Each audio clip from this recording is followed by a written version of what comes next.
Welcome to T-Mobile Tuesday Night Baseball, and welcome to Gotham. Game 2 of this 3-game set, not in Manhattan, but across the way at Queens City Field.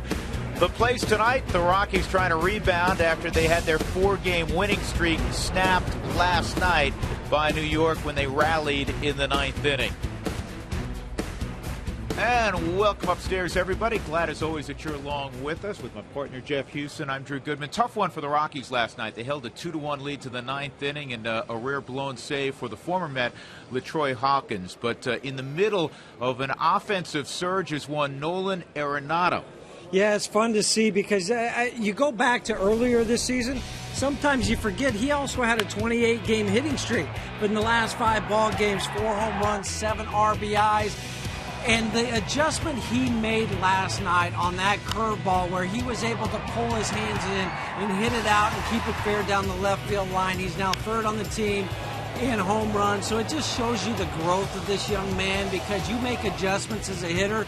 Well, now pitchers are trying to have to make the adjustment to him, and it's not going too well because he understands, 1, his swing, but 2, what they're trying to do and how they're trying to attack him. Well, he's becoming a big-time star right before our eyes in his sophomore year, and we talked to him in the clubhouse earlier about just how well he's seeing the baseball. Times like these, it's just you just see the ball, a little bit better than when things are going bad. You just feel like you're in a good position to see the ball and take a good swing and take a good swipe. And lately I've been doing that, but it's funny because lately I haven't got the most hits because I've been you line out and stuff like that. But it's such a good feeling to know that you're seeing the ball. You know what I mean? It's just because this game's so hard and these pitchers are so good that when you're in these zones or you feel like you can see the ball, it's a good feeling. It just sucks when you don't get the hits when you're lining out. But the fact that you're feeling good at the plate, it gives you confidence. Yeah, he had a couple of lineouts earlier in the ball game last night, arguably as hard as he hit the baseball that went out of the ballpark. You know what I love about him? He loves to play. He's intense. I was watching him during batting practice today, and he took a couple pitches that weren't strikes, and he actually walked and looked at him kind of like Pete Rose did. This is during batting practice today, about an hour and a half before the ball game. So he loves to play the game, but he also works extremely hard at it. Absolutely. He's batting cleanup tonight. He's ready to go. The Rockies have drawn a tough customer. Young Jacob deGrom is on the hill. Got a lot of hair, and he's got a lot of good stuff as well. More on him when we return to Queens.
Jackie Robinson Rotunda here at Citi Field. Crowd starting to meander in. I don't want to say file in. I think that would be too robust a term. Back upstairs with Jeff Houston. I'm Drew Goodman. Interesting pitching matchup tonight.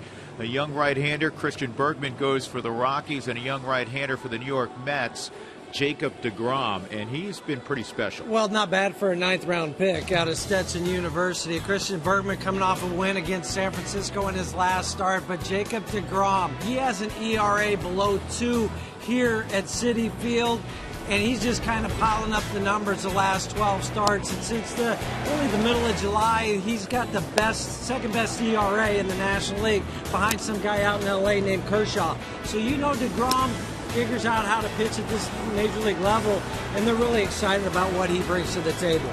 Well, he may be the rookie of the year. Here's the candidates. Billy Hamilton, he's had a lot of press the last couple of years, and deservedly so. He scores a lot of runs. He ignites their offense in Cincinnati, gets a lot of stolen bases. Travis d'Arnaud, the catcher here, but it's not a class where one guy has really established themselves as a front runner. He could win it. He could steal some votes from Billy Hamilton. I think Billy had the hype coming into the season because of what he did in the minor leagues, and everybody's talking about him. But if you look at those numbers that we just posted a moment ago, there's going to be serious consideration for this guy. I don't know if he wins, but I guarantee you he'll be in the top 3. Yep. Well, the Rockies looking to start a streak again tonight after having the 4-gamer snapped last night. It's Colorado, it's New York. Come on back to Citi Field and Flushing Meadows with us.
Rockies baseball on Root Sports is brought to you by your neighborhood Toyota stores. Toyota, let's go places. By Inova Cancer Care, taking a novel approach to cancer care. Learn more about prostate cancer treatment at InovaCC.com. And by Southwest Airlines. Find our fares online only at Southwest.com.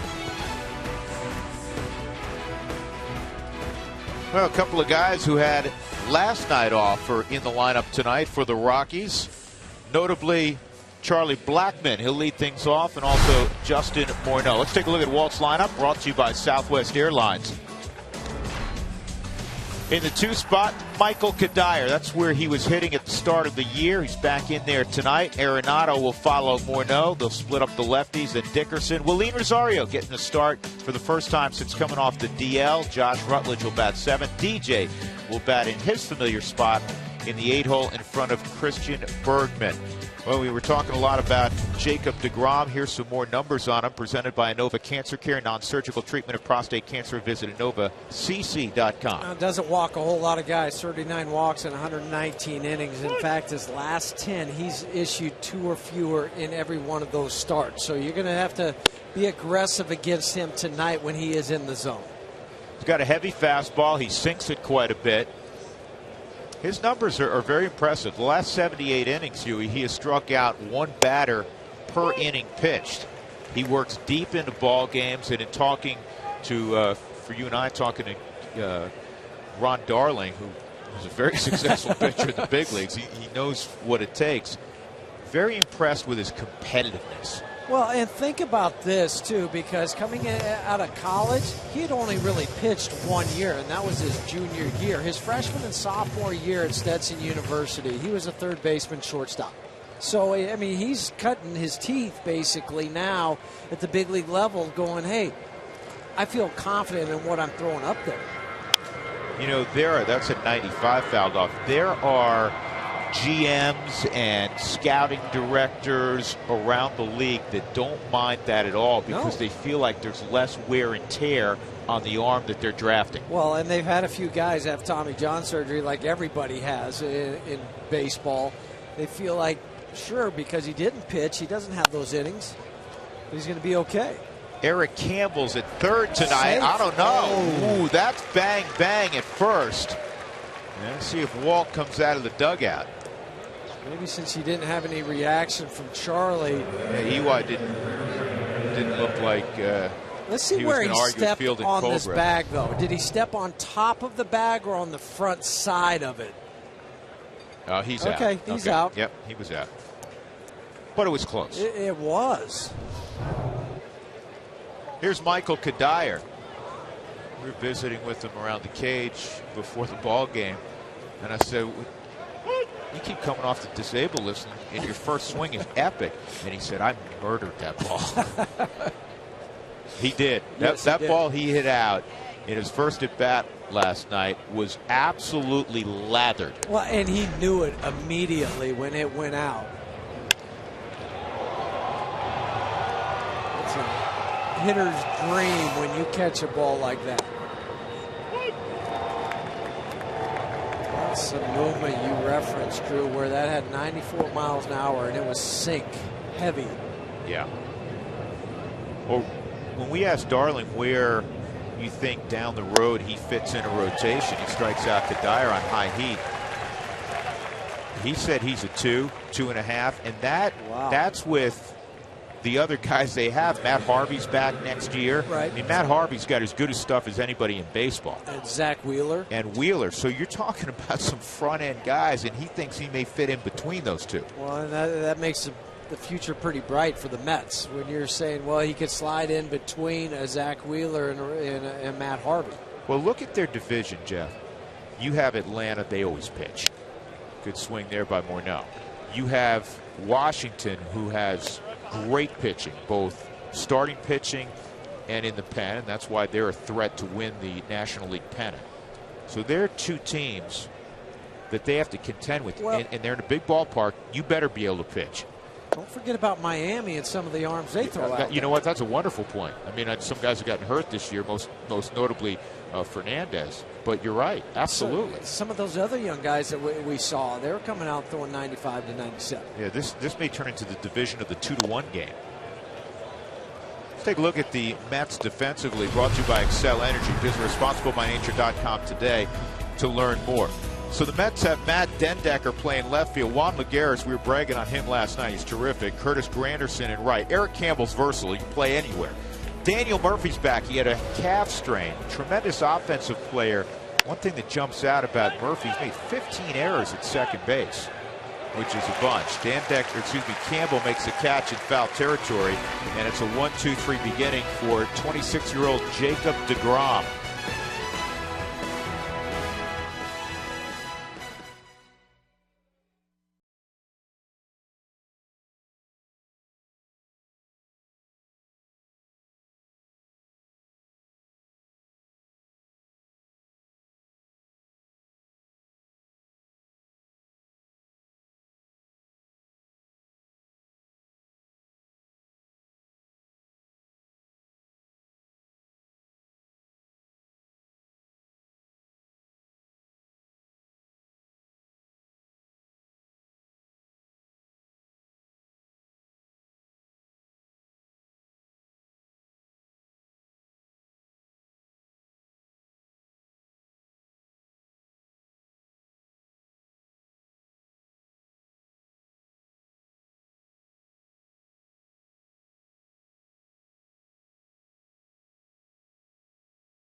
good defense, and he's also swinging the bat. He's got an 8-game hitting streak.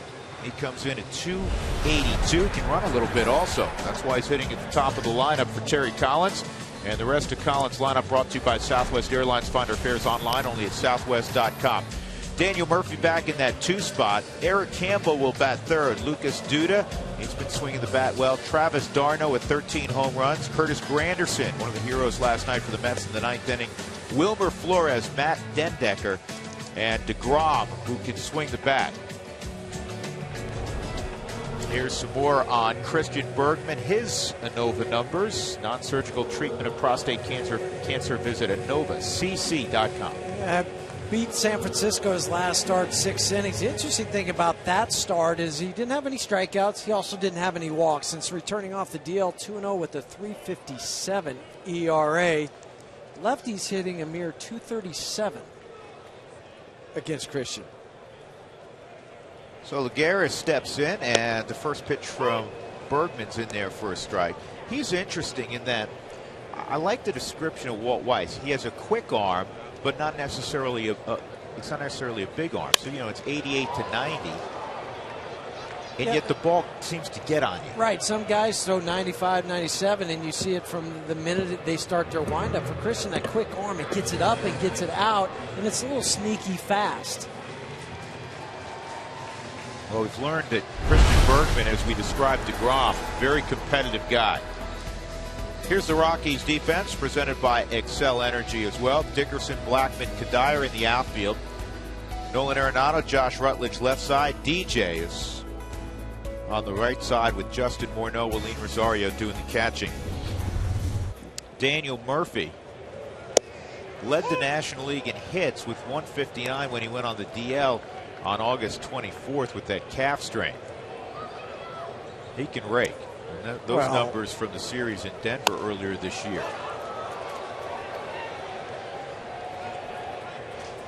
And he can go from line to line with his hitting. That's what makes a guy, his ability to hit 300 is not just one area. So if you pitch him away, he'll hit it to left field. You pitch him in, he'll pull the hands in and pull it to right. Got rid of his beard. Last time we saw him, he had a beard. Right. He got a lot of free time on the DL. Get bored. Just start shaving, right? He's got good splits. He hits lefties, he hits righties. He was pretty balanced at the plate. You could see why he would do that. Yeah. Popular here in New York. 1-2 on Murphy. Cutter. It's fouled off. Keep hitters from leaning out over the plate on Christian when he wants to work the sinker down and away. Cut the fastball in. Almost every pitcher now has to cut the ball, or has one in their repertoire. Willeen wants fastball away. See if they change it now.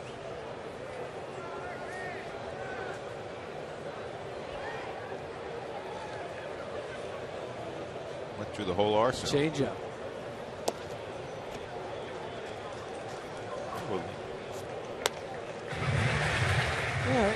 And Willeen has to make sure that he's on the same page. So he was thinking maybe he wanted a sinker.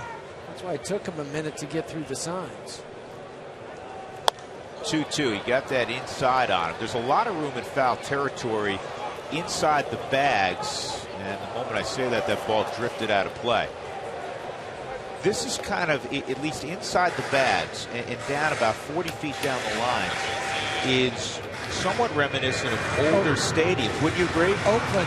Yeah, the first stadium that comes to mind when I see this ballpark. And when you see this, like old Dodger Stadium, and I say old Dodger Stadium, there's no new Dodger Stadium, they've shrunk the grounds around home plate. When you have large foul territory, you have teams that hit for a lower average,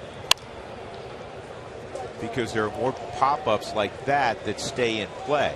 Now with these new stadiums where they're trying to get fans naturally as close to the action as possible, there's a lot less foul territory. Yeah, and this one's unique in that there's not much behind home plate. And directly behind home plate is pretty shallow, but then it moves further out towards the dugouts.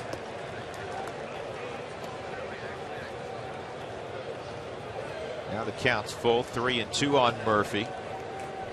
Eric Campbell, not David Wright, on deck. David Wright getting the night off. In the air to right center field. Michael Kadyr's out there. He's got it, 2 outs.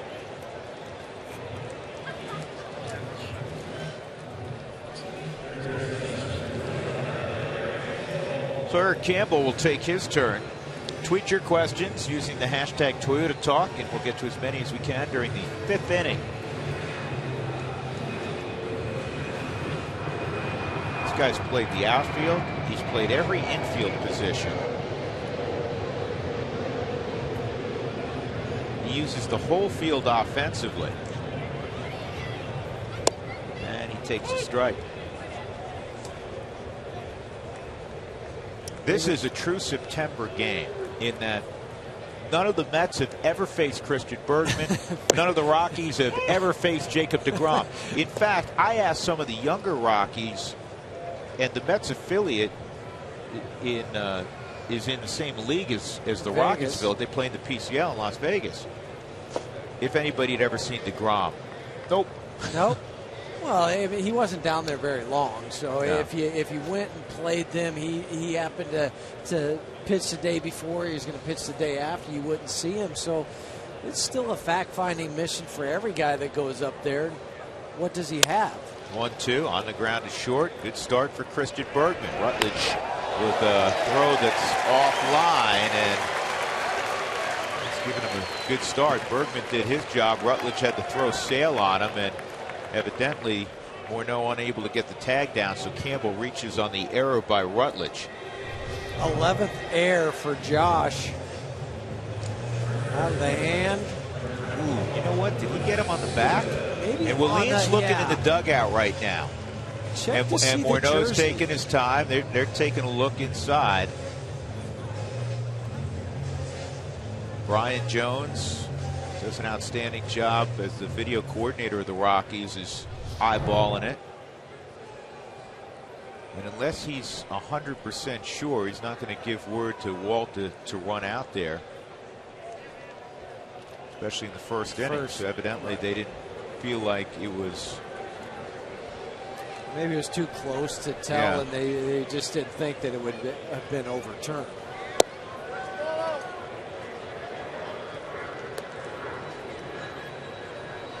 Lucas Duda at the plate. Duda drove in a run with a double in the first inning last night. 6th in the league in ribbies with the 81. He's 3rd in home runs with 27.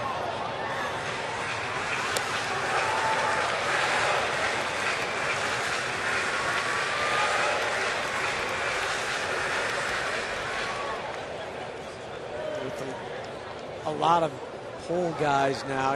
Rockies are playing the shift on him. That's on the second base side.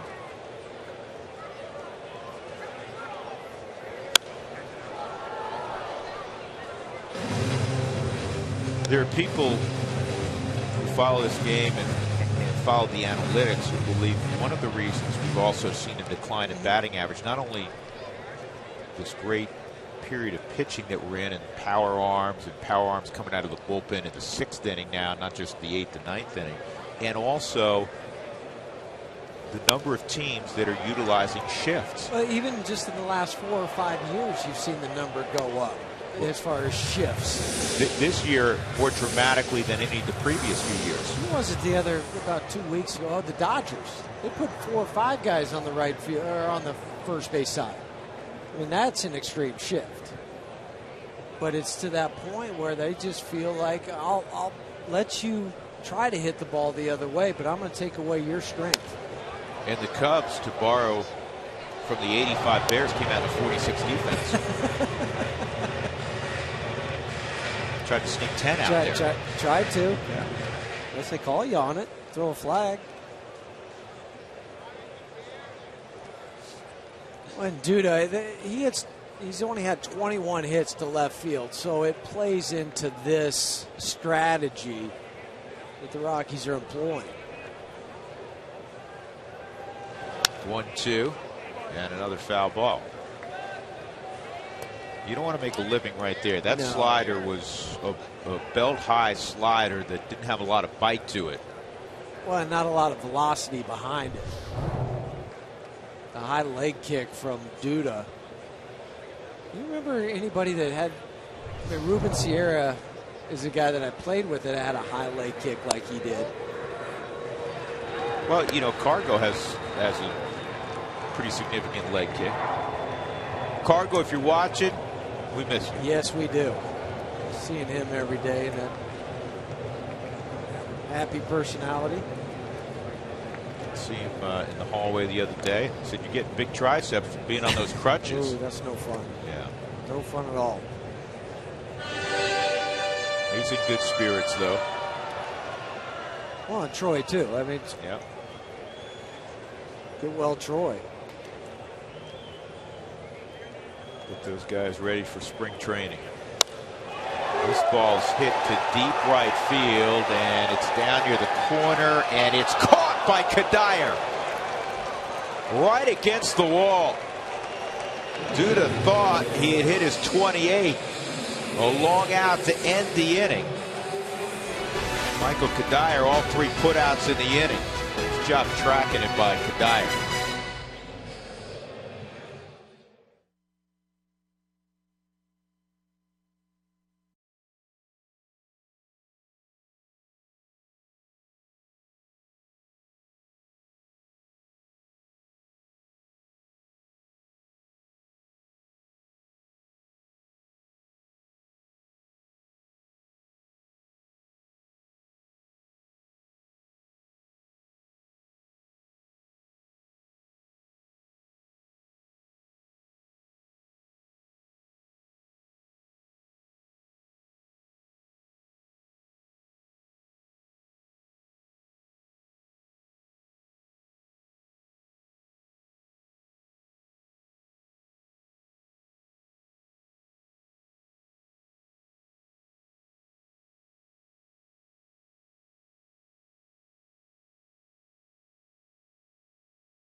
A solid first with help from that man, Michael Kadire. Nice catch against the wall to take away what would have been at least a double by Lucas Duda. Nolan Arenado is going to lead things off here in the second inning. Time for the farmland. What's cooking down on the farm? Farmland passion for pork since 1959. Well, we've talked a lot about this kid, Correll Prime. He was, what, a 12th round pick a couple years ago out of Florida high school. He's kind of remade his body. He's a big, strong kid now, 6'5", about 225, 230. Plays a corner infield position. It's a couple guys down there for Asheville. Arenado jumps on that fastball out front a little bit. It's good to see Asheville take the early lead in that Sally League Championship. It's best of 5. Everybody in that lineup last night. I was looking at the box score. There's some kids that had wonderful nights. Goes back inside with the fastball. Yeah, well, when you have 20 hits in the 6th inning.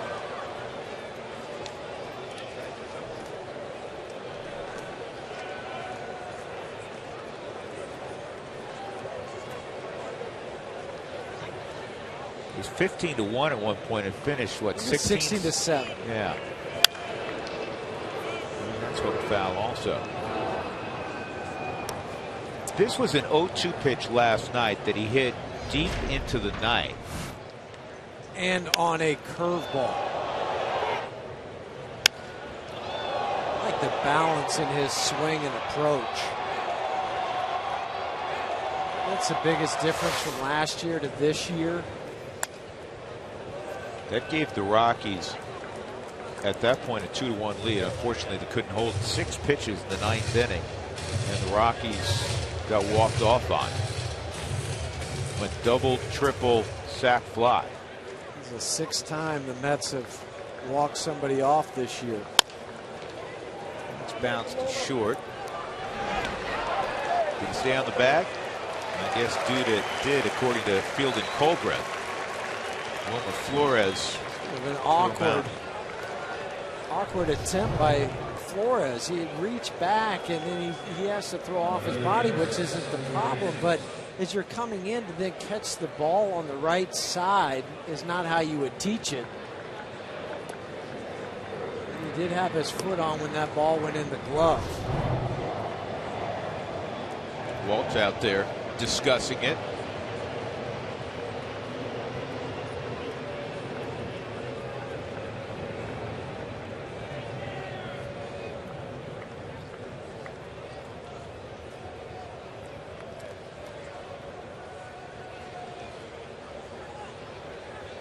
So with one out, Corey Dickerson will come up. Corey's got a 7-game hitting streak going, hit .414 during the stretch.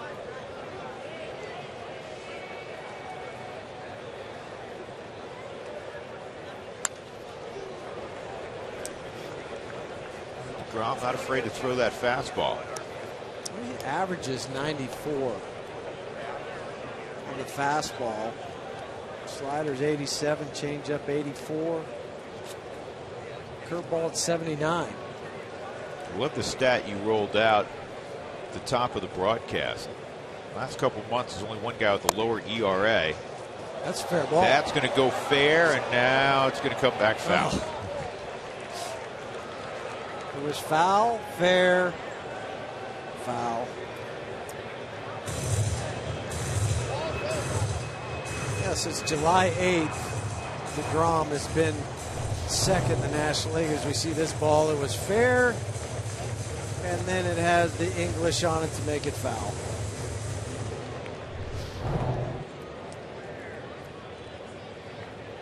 He needs a new bat. They caught that ball at the cup part of the bat. Chipped it. Kershaw worked last night. Gave up only 1 earned run in 8 innings. Lowered his ERA to 1.67. He's now 18-3. There's Kershaw since July 8th, and DeGrom right behind him.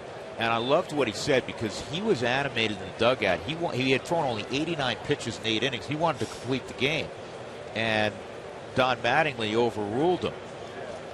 He has that right. He's the manager. And afterward,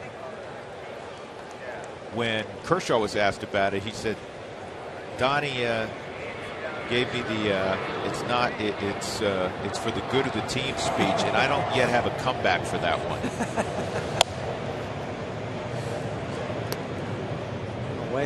Kershaw on his way to another Cy Young and possibly an MVP. He's going to get heavy consideration. I would think right now the leaders are he and Stanton. Yes. Lucroy's had a great year, but because Milwaukee's faded so much, that's going to hurt his candidacy. Nationals have put it together nicely, but they don't have one guy that just jumps out at you. Yeah. 2-2 on Corey.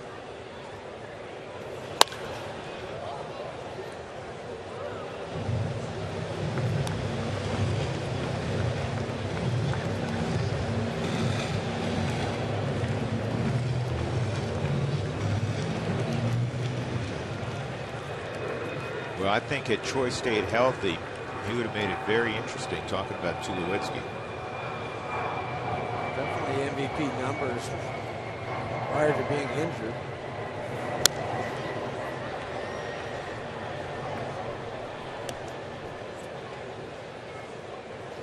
We ran some numbers, pretty interesting, because we all know how gifted Carlos Gonzalez is. And when the body's right, he's one of the elite players in the game. It takes a while, right? Well, through 186 games, and that takes Cargo back to his days in Oakland. This ball is foul, and that's going to cost him another bat. Now he's getting upset. Yeah. Because I like these bats, but now I'm on to my 3rd one of the night. Third one of my at bat.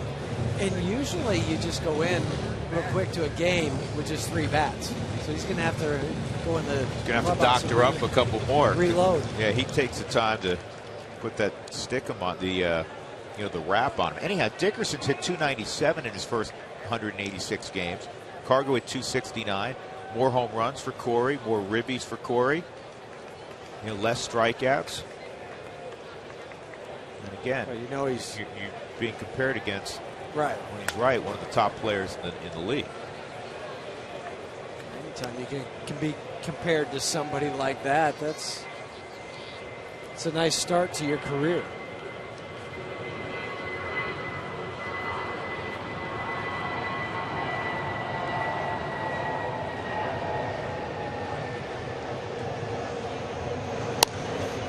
This one is on the ground to Duda, 2 outs.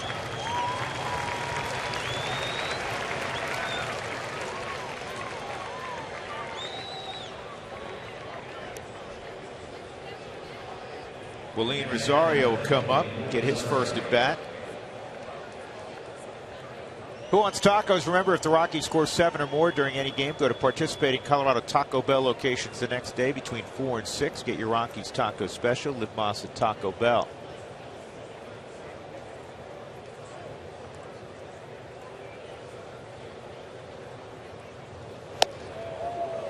High fastball swung through. DeGrom at Citi Field, a 1.68 ERA with a 4-3 record. 216 batting average against in the 8 starts.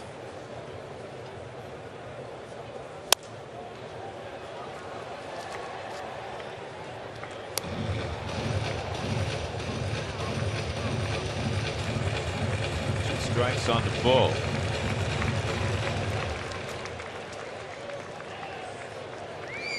One thing about DeGrom, he gave up 5 home runs in his first 5 starts, 2 home runs since then. He keeps the ball in the park.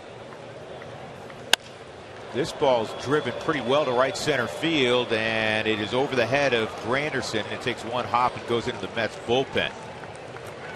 Willeen clapping his hands together, saying that would have been a triple. And honestly, it may have been. Yeah, if it didn't go off the dirt out there and hop over the fence, if it catches the bottom, the way the fence is configured in right center field, no telling which way it's going to go. 22nd double this season for Willeen. Probably not even a strike, Huey. No, but they wanted the ball up, and so for Willeen to hit that ball that way, it helps because he's able to extend his arms. It's his second double he's had to right field since he's been back in 3 at-bats.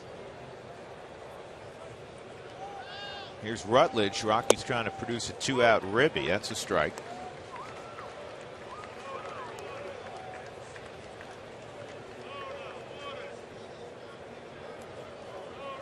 Rutledge has had a strong September. 2 for 3 yesterday. 526 in September so far.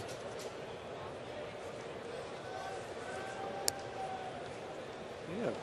6 of the top 10 guys in the National League as far as average in September playing in the game tonight.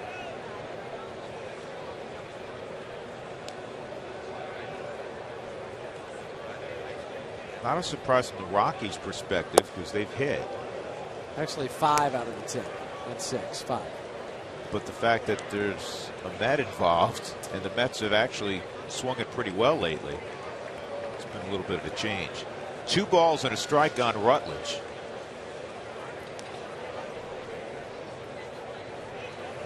And this ball toward the hole. Diving stop to save a run. That's all for Flores. That might have hurt his wrist. What about Wilmer Flores?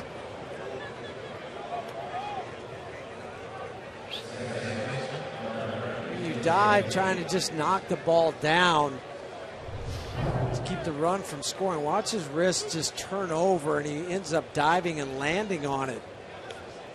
Look at the outside portion right there. But it did save a run because Willeen would have scored with Dindicker in left field.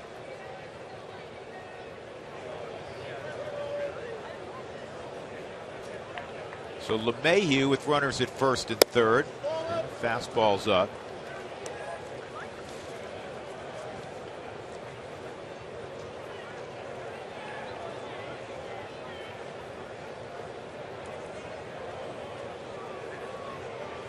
DJ's hit in his last 6 games.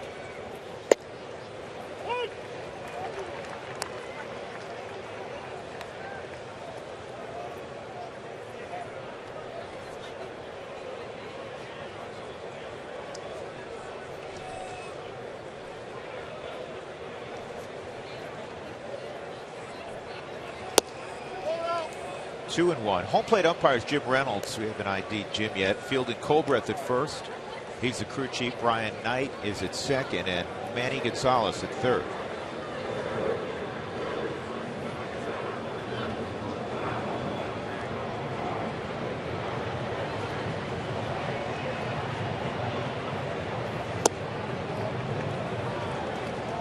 Three and one.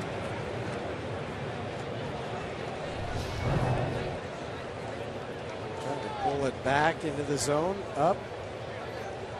He's down on the 4th strike zone. See how aggressive he is here, because he knows he has the pitcher on deck. Mayhew sometimes in this situation will expand a little bit. He did there, 3 and 2.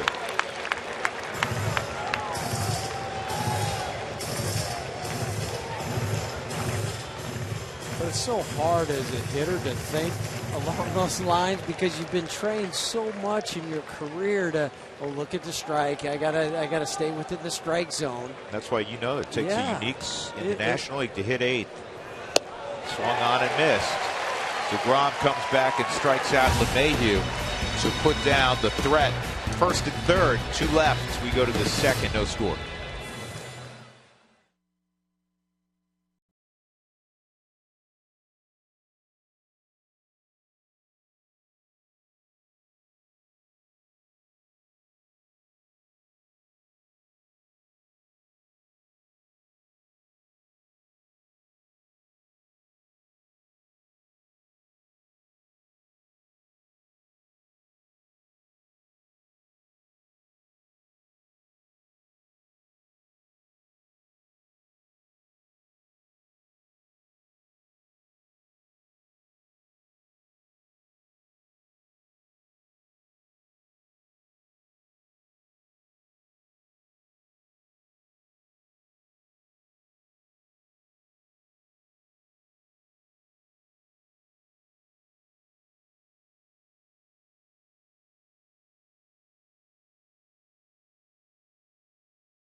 For the Rocks in the first inning, he threw 23 pitches, 17 of them were strikes. These two guys are throwing strikes tonight, and Walt Weiss told us a little bit more about how Christian Bergman throws the baseball.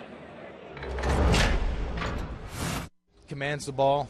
He's got a quick arm, so his fastball plays up. You know, even though it may be 89, 91, it plays up because it gets on the hitters. He can cut the ball in on hitters. He can run it away from them. He can throw a changeup. So he's a crafty right-hander, if there's such a thing. That, of course, in reference to the crafty lefties we always talk about. Drew and Jeff, you already kind of mentioned some of that soundbite, but it looks like he almost slings the ball. And Christian told me that, you know what? He said, yeah, about the big difference between the minor leagues and the big leagues is mistakes get hit. So He tries to be aggressive, not trying to be timid, but doesn't want to make any mistakes. He knows what will happen. But interesting pitcher. Well, and he also has to make sure that he hits his spots down more than anything. So a guy that's throwing 95, he can get away with mistakes more than somebody that's 89 and 91. Travis d'Arnaud swings at the first pitch and hits it in the air to right center. Blackman will call off Kadire. So, Michael, you got enough action that first inning.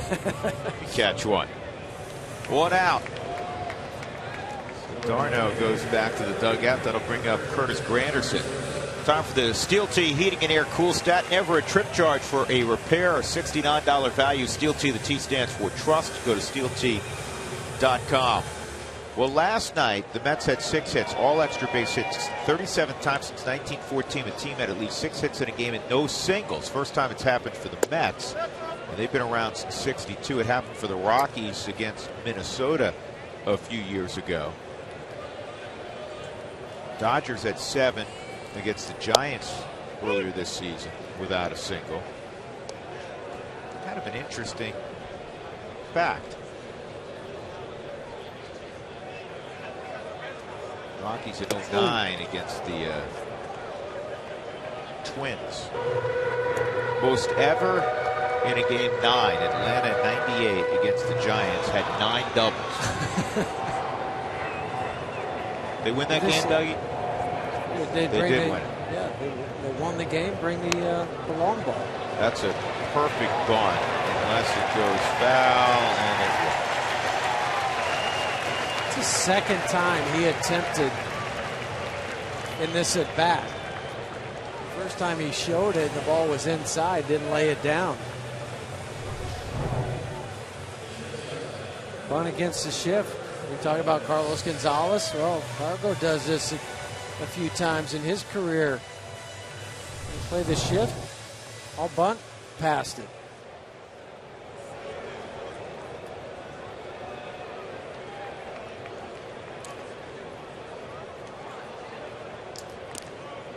Granderson draws a throw. Curtis the ability to run. Chatting up Justin Morneau. 8 of 10 in stolen bases. Used to play against each other quite a bit when Justin was with the Twins and Granderson was with the Tigers. Strike 1 on a Wilmer Flores.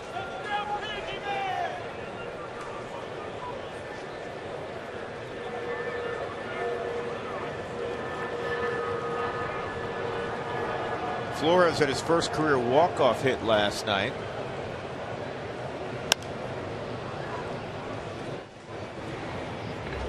Knew he had to get the ball to the outfield, and he got it just deep enough. Well, and it helped that he had the speed of Curtis Granderson at third base. Because Drew plays behind the ball, then it sailed on him. Just took off. Flores with the RBI, his 18th. And this is in the air toward Blackman in right center. He's going to get over there and make the catch. Good running catch by Charlie. 2 outs. And that'll bring up Dendecker.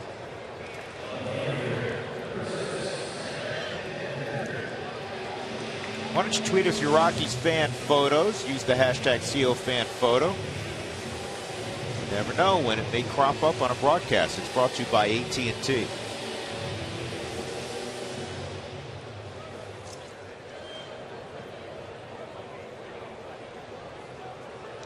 Decker is hitless in his last 4 games, 0 for 10.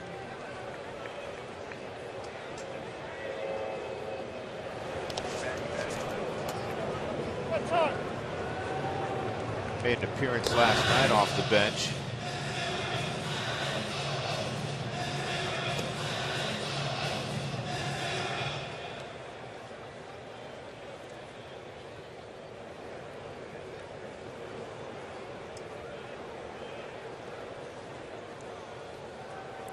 That sliding diving catch by Stubbs in center field. Somewhat shallow pop up. Yep.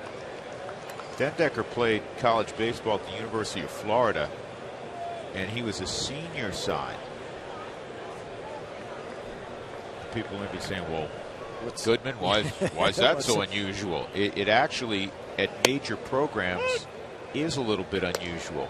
You are eligible at 4-year schools after your junior year or your 21st birthday. So if you happen to turn 21 after your sophomore season, you'd be eligible for the June draft.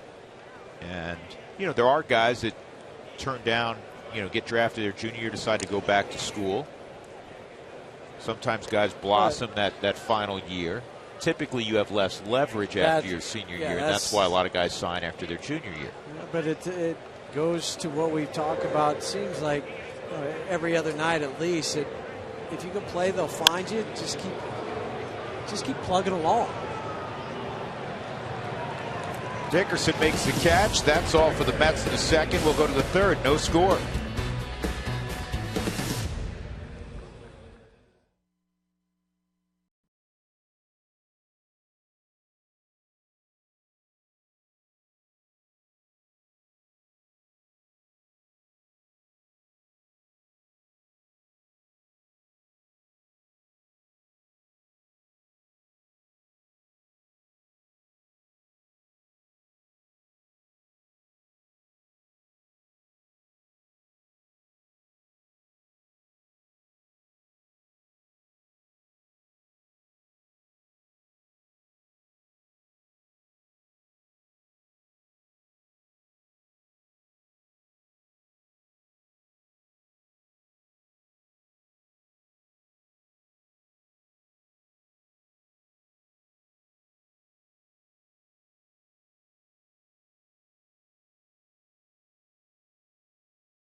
Baseball journey that includes the College World Series championship with the Texas Longhorns. Then Drew takes a break from swinging the lumber to swinging the sticks at the driving range. And he talks about his love for the game of golf. All this week on Rockies Real Time. That's Friday after the ball game in St. Louis. Have you ever seen him hit a golf ball? He hits it really, really far. He was out there the other day with Corey Sullivan. And Corey and I were talking about it a couple days ago, and he said, just kind of stand behind him as one of those low line drives that just kind of takes off and then disappears into the sky. Well, how many times have we said it this year? If you were to construct a baseball player, Drew Stubbs, just talking about it to a scout yesterday. Yeah, Drew Stubbs has got the perfect physique, doesn't he? He does. Bergman at the plate takes a strike from DeGrom. Sprinter speed, strong. Takes good wonderful care of himself. He's got a great arm. This is back up the middle, and shortstop Flores throws out. Bergman, one out.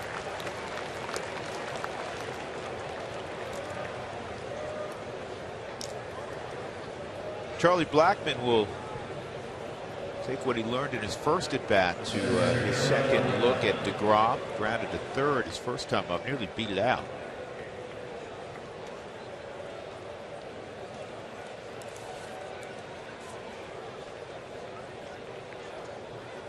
Charlie, I might check to see where the third baseman, Eric Campbell, is playing.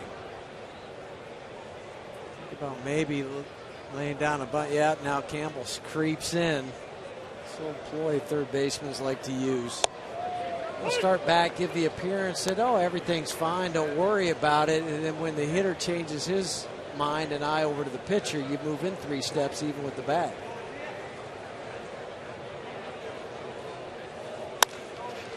Sharply hit, but right at Lucas Duda. He flips to DeGrom, and there are 2 gone for the Rockies in their half of the third. Now bring up Michael Kadire. Michael struck out swinging in the first inning.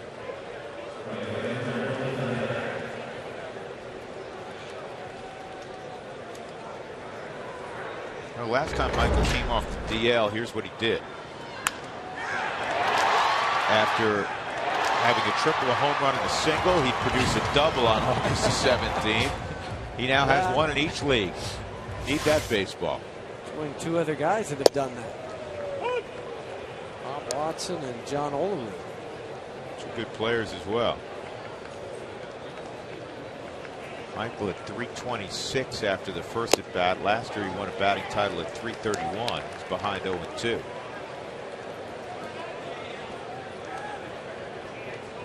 Yeah, just separating himself from Johnson in Atlanta last year. They were pretty close for a while, and then Mike said, "No, this is mine." DeGrom has hit the zone with strike one to 9 of 11 hitters. Here's the 1-2. That ball line to center field, but Laguerre's right there. So a 1-2-3 third inning for Jacob DeGrom.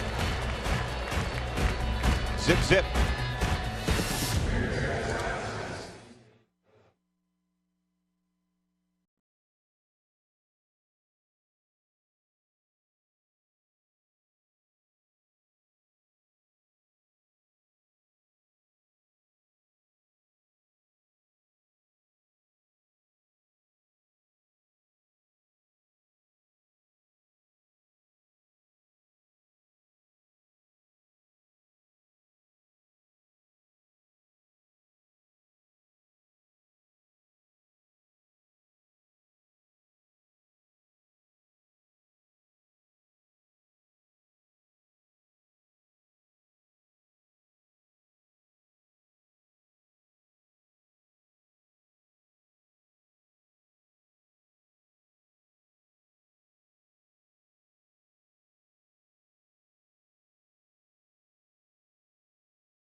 That little fella enjoying,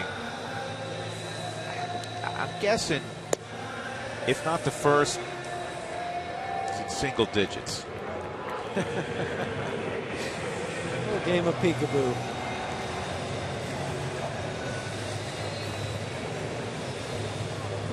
Subaru brings you the Manager's Challenge. If there's a questionable call, instant replay will be used to determine the outcome. Brought to you by Subaru. Love, it's what makes a Subaru a Subaru. Good man, Terry Collins. He's open next year. His club can put it all together. They've made strides from last year. Sandy Alderson was talking in the last 24 hours about maybe moving the outfield walls in again. And the place they're thinking about, DeGrom, we told you he can hit, and lay it out, making the catch, Michael Kadire. Have a night with the glove, Cuddy, huh? I didn't think he was going to have a chance to dive for this one when it first came off the bat. And then I know you're sitting there at home going, oh, how's that shoulder going to react? How's it going to hold up? Because this might be the first time he's had to dive in the outfield since he came back from that broken shoulder. We won't know till he gets to the dugout. I think the shoulder's fine, but you won't know because it's not like he'd have to have like 30 broken limbs before he'd come off the field in the middle of an inning. He didn't even know when he did it that night against Arizona. He didn't come off the field. No. No, he dove. He said, "Oh, yeah, that kind of hurt. That didn't feel good." He knew it. He told us. He Yeah, said, I knew know. I broke something.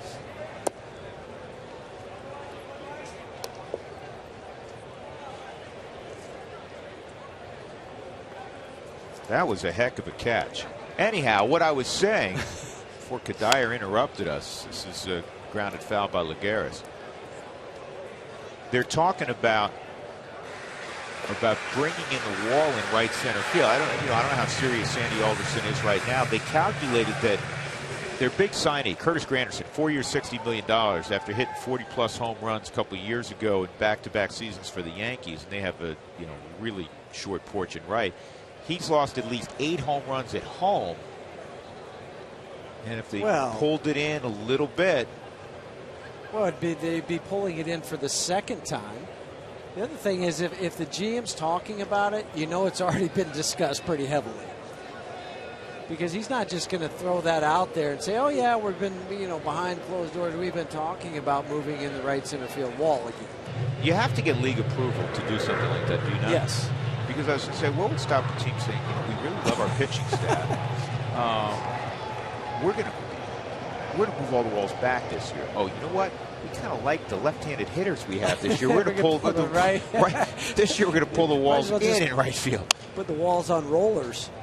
Arenado on the move, like his good friend Troy Tulowitzki, throwing 3/4 across the diamond, 2 outs, and that'll bring up Daniel Murphy. Mets have 51 home runs at home this year, which is 23rd best in baseball. Now you could do this. Now, Christian Bergman has given up a lot of fly balls. You can do this out west. You can do it in certain ballparks in the East. Doesn't typically work as well being a fly ball pitcher at Coors Field. No, it doesn't. But for Christian tonight, this ballpark, a little cooler night, not the ball flying like it might here in August or July. Go ahead, see, put it up. You can leave the ball up. Say, hit it. How far can you hit it if you stay right center to left center? Murphy on the ground up the middle. DJ backhand and on a hop, safe. Just couldn't get it out of the glove. Wonderful effort by LeMahieu. He's going so far and so much momentum going away from first base that he couldn't get the hips turned on the throw to generate more power. The range is far, and then it just caught up in the dirt, slowed it down. Talk about range factor. And that won't go down as in the definition of a range factor because he wasn't out at first base, but just from a scout's eye, it would. That's a fair ball. It is fair, and that will retire Eric Campbell to end the inning. Murphy left at first base. Bergman doing a great job matching up with DeGrom.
Here's our First Bank game recap. Put the 7th inning stretch to good use. Get First Bank's free checking at efirstbank.com. Well, it's all about pitching, as last night was. Christian Bergman, 3 innings, giving up 2 infield hits. One was a bunt. Jacob deGrom's given up a couple of hits. Zeros on the scoreboard. And both have thrown a similar number of pitches. Justin Morneau will have his second look in the 4th inning at deGrom. 3, 4, and 5 for the Rockies. With Jeff Hewson and Mark Stout, I'm Drew Goodman. Early autumn night in the Big Apple. I'm just thankful of no humidity or lower humidity. Yeah, not much the last couple of days. Lagares makes the catch. Nolan Arenado will come to the plate.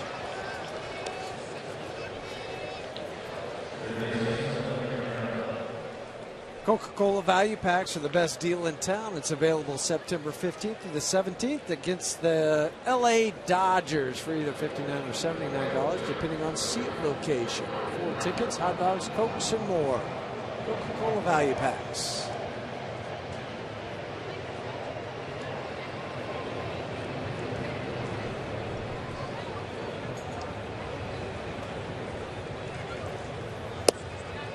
Sinker low, 1-0.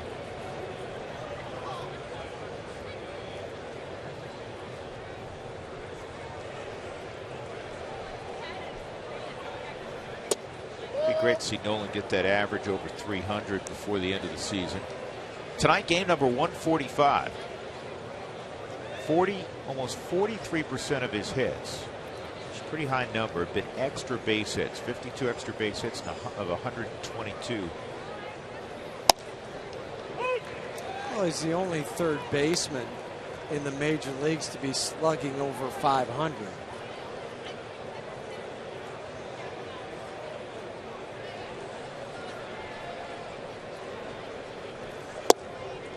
Good eye.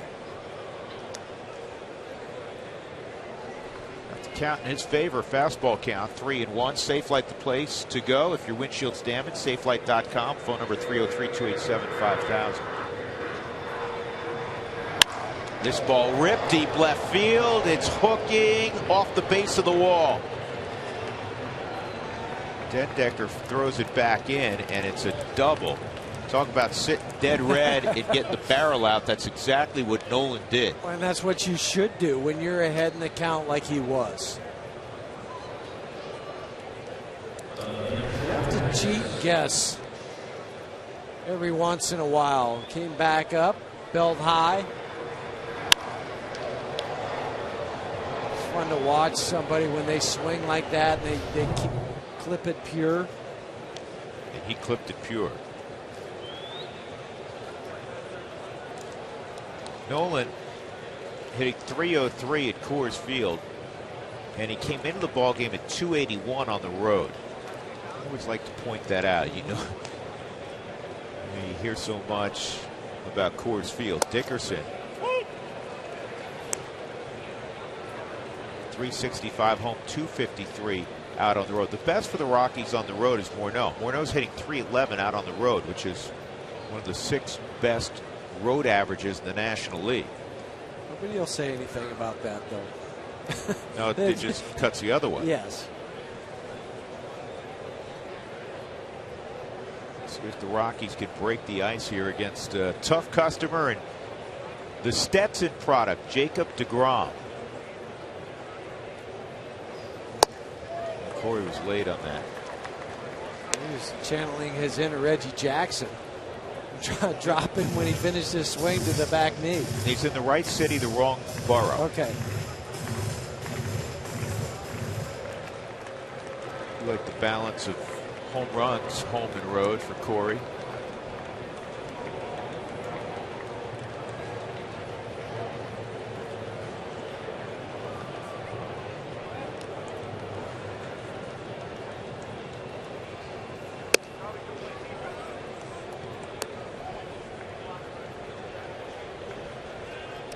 .40 average with runners in scoring position. No, we've seen 40. RBIs. Yeah, we've seen him with so many big hits. That's not really a surprise.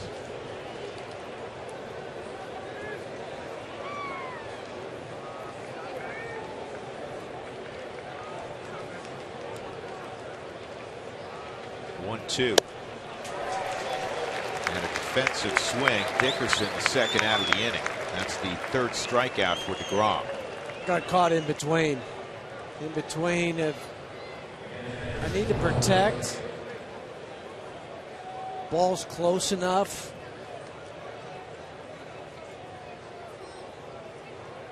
And halfway through that swing, you're mumbling to yourself. Yeah, it's not going to end well. No, because you know you just messed up. Willeen doubled to right center his first time. Darno pulled that up. It's called a strike. 0-1.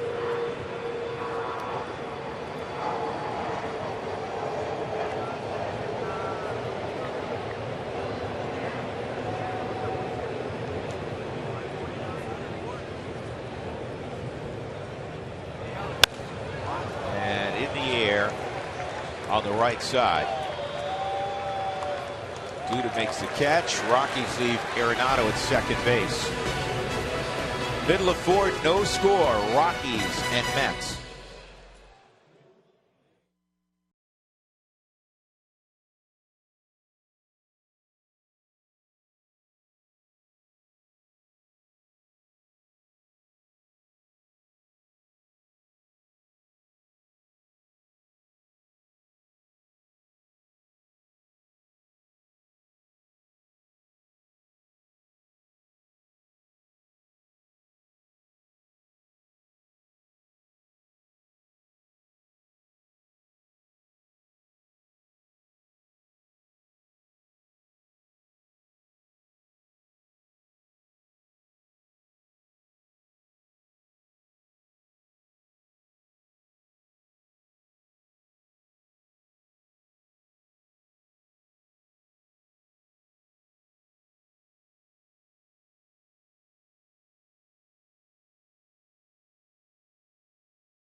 Field, which was built in 2009 and replaced Shea Stadium. And that brings us to our Coors Timeless Moment. This day, it was a Tuesday 45 years ago at Shea Stadium. Cubs and the Mets are playing.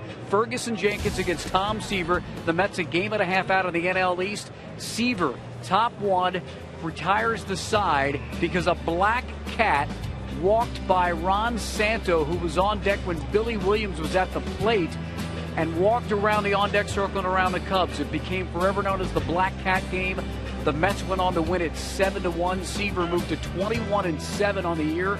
Fergie Jenkins went to 19-13. The Mets pulled to within a half game of the Cubs in the pennant race.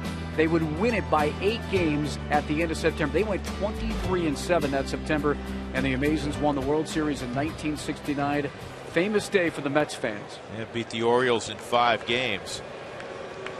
Seaver would finish that regular season 25-7. Shift on for the Rockies against Lucas Duda. He had a deep fly ball that we thought had a chance to leave the ballpark. He thought it had a chance, and Michael Kadaya ran into that corner in front of the StubHub sign and made the catch. Changeup misses. Well, that was a magical season in 1969. We'll get to it in a moment again, but here's the drive by Duda. And look how far Michael had to run, check the wall. Where am I? before he slams into it. Growing up here was my first recollection, because we were Mets fans growing up. And Dad was a huge Mets fan. He grew up following the New York football and baseball giants, worked at the Polo Grounds. And when they moved out west, he, like a lot of New Yorkers, jumped on the Mets bandwagon. But most of the stories that would emanate from spring training with the Mets and then onto the regular season were based on their ineptitude. Famously, Casey Stengel at 62 looked around here and said, "Can't anybody play this game?" So the Mets, I mean, you're still talking about 7 years in, not a long time for an expansion team back then. On the ground is second. DJ's got it. Dude will be retired. It came, I don't want to say it came out of nowhere, because the Mets had some really young, talented pitching. Nolan Ryan was on that team, Gary Gentry, Jerry Kuzman, and they put it all together. And they had the extraordinary run in September. Gil Hodges, number 14. Tom Seaver, number 41. Retired numbers here with the Mets. I'm just glad they brought that Big Apple over from. Yeah. Well, it's tradition, right? Yes. Shea Stadium. You just hope not to see that Big Apple as a visitor. No, you don't want to see it. But there it is. And the reason we say that is it comes up when the Mets hit a home run.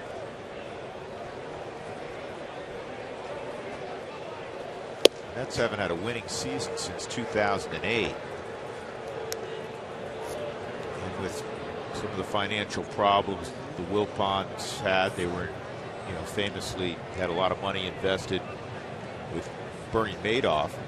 They've been operating more like a mid-market team the last several years. Well, even Sandy Alderson came out in the Post today and said, you know what, our payroll's not going to go up a whole lot. We spent some on Chris Young, who didn't work out. More than $7 million. Yes, $7 million for him. And we talked about Granderson and his $60 million. Jason Bay, they had to get rid of his contract. I mean, so there's still some money on the books. You have Bartolo Colon for another year. Yeah, Colon was, what, 2 years, $29 million.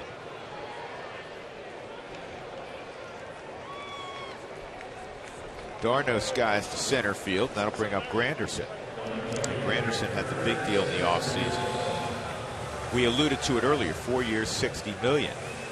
Talking to Curtis when the Mets played in Denver earlier this year. Great for him, but he didn't have to change any his apartment. And I can't remember who he told me, but he got a new roommate. He had like a 3-bedroom place. Yeah, I think you're right. So, and he said it works perfectly. They knew neither one of them would really overlap because they're typically not at home at the same time. Right. This week's kind of unusual because the Yankees are at home and the Mets obviously are at home. He said, yeah, he goes, we get along great, but we don't have to see each other every day. Just had different directions. I'm trying to think, who was that? Who was it with the Yankees? It seemed to me like it was a catcher, but I don't remember.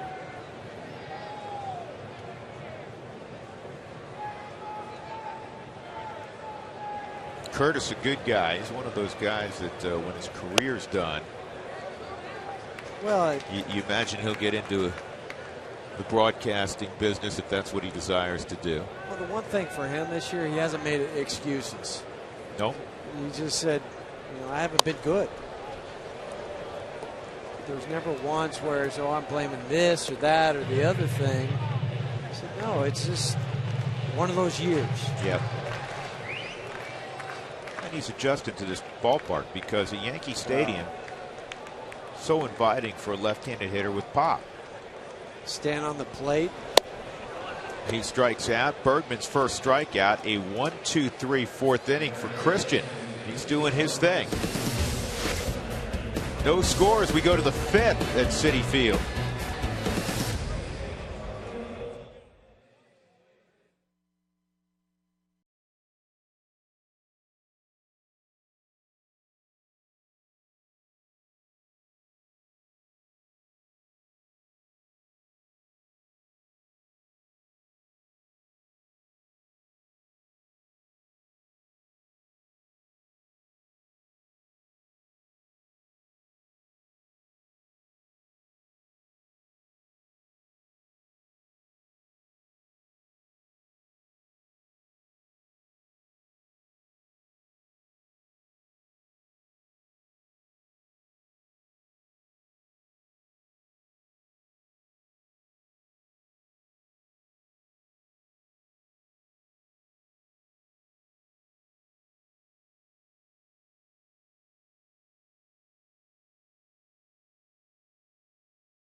Sports is brought to you by the Ford Escape. Smart, safe, and fun to drive. Ford Escape, go further. By Southwest Airlines, find our fares online only at southwest.com. And by CenturyLink, your link to what's next.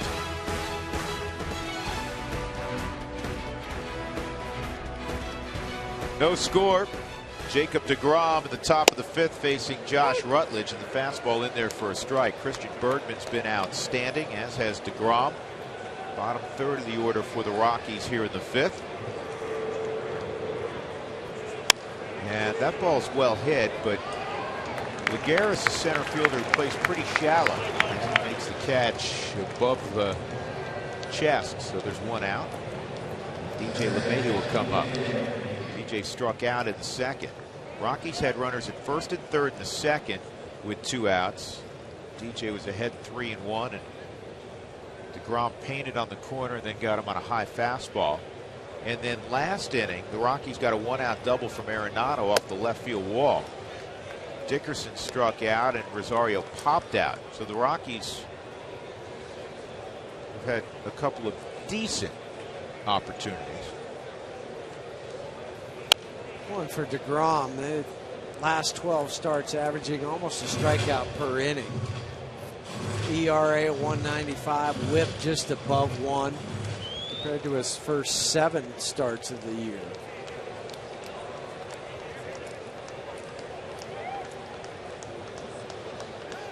Yeah, that's pain right there. As your brethren would say when you were in the game, I got Rembrandted. He did. Picasso, however you want to say it, because that's what this is. Painted on the corner. 4th strikeout of the night for deGrom at 96. And he'll touch 97. This is a good-looking kid. Well, just from the body type, and maybe it's the hair, everything reminds me of Samardzija. Yeah. Similar arsenal. Christian Bergman.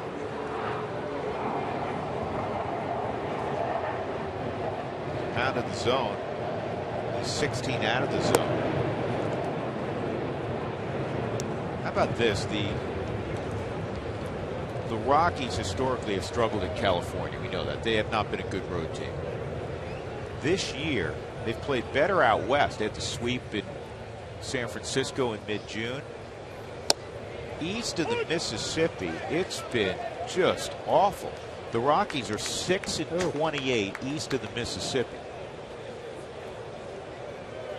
They just don't like that Eastern time zone.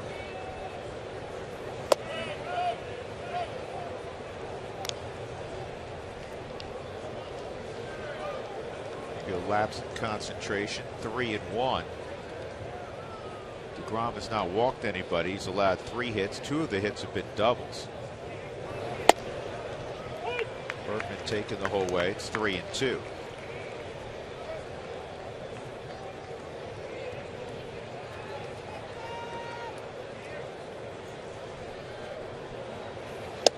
And he takes strike 3. 5 strikeouts now for Jacob deGrom. So we are in the middle of the 5th, scoreless in New York.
Wilmer Flores will be first up for the Mets against Christian Bergman.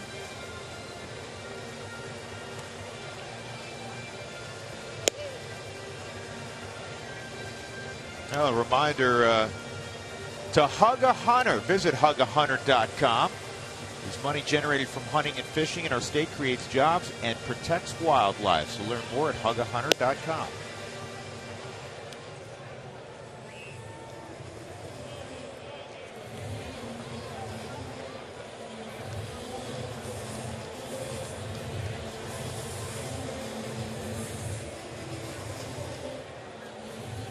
Well, it's always appropriate in a tie game to tell a little Rickey Henderson story. Those are the best. Rickey, there's so many great Rickey Henderson stories. I think it was early in the season. I have no idea when it was, but Jason Giambi told the story. He was a young player, just came up with the A's. He was hitting the 2-hole at the time. Behind, it tells you how young he was. Right, behind the future Hall of Famer.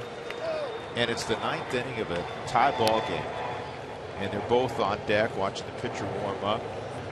And Rickey turned to Jason. Here's the 1-1 on Flores. That's a strike. And said, Rickey's got things to do. Rickey's not playing extra innings tonight. And Giambi's kind of nodded. He said, Rickey's going to get a hit. And then you take until Rickey's at third base. And sure enough, Rickey ripped a base hit to left. First pitch, he stole second. Second pitch, he dove headfirst safe into third. Giambi said, my legs were shaking. He goes, I got the ball far enough to the outfield. Rickey came home. We won the game. Because Rickey wasn't playing extra innings that night. And Rickey wasn't afraid to talk in the third person. Right.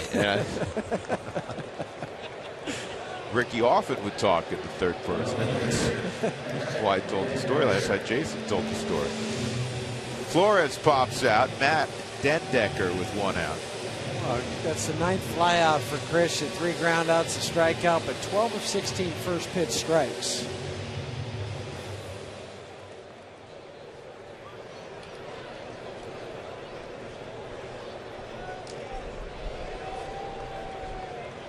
Dendecker hit a fly ball to left field his first time, and this is lined deeper left, and it's over the head of Dickerson.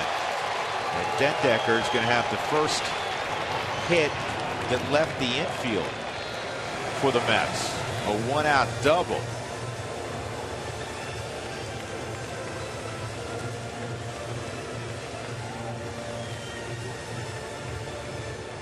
That'll bring up Jacob deGrom, who was robbed of a hit his first time on a diving catch by Michael Kadire. deGrom brought a .250 average into the ballgame. He's a former infielder. This is where Terry Collins will probably let him swing away. I know there's 1 out, but you see some managers just say, go ahead and sacrifice, get him to third. I just don't think there's a great deal of benefit at the big league level to doing that. Because you're not going to see a lot of pass balls, wild pitches at this level. No, but some managers will. They'll do that because they like that, having the guy 90 feet closer. Terry Collins has him swing away. He's got 10 hits, which ties Ricky Aguilera, Ron Darling, Mark Bombach, and John Matlick for third most by a Mets rookie pitcher. Tom Seaver's second when he had 11 hits in 67. You know who's first? Doc Gooden. What didn't he do in 1984? Doc Gooden had 14 hits as a rookie pitcher. He almost had more hits. He almost had more hits than he allowed that year. Boy, how many strikeouts, Dougie? 1-1 on deGrom. And this is on the ground second. 2 outs.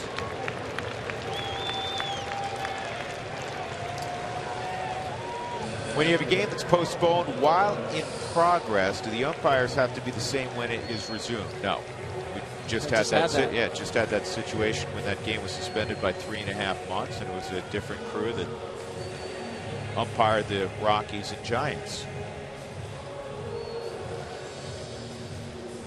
When do they announce Golden Glove and batting champion. Well, batting champion is the players announce that by at the end of the season, whoever's got the highest batting average has won themselves a batting championship.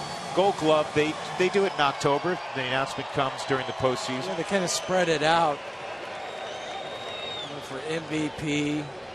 It's actually, let me correct that. That comes after the World Series. There's some other awards that come, I thought, during October. They're all after the World Series, Doug's telling me? Okay. But each day they announce something else.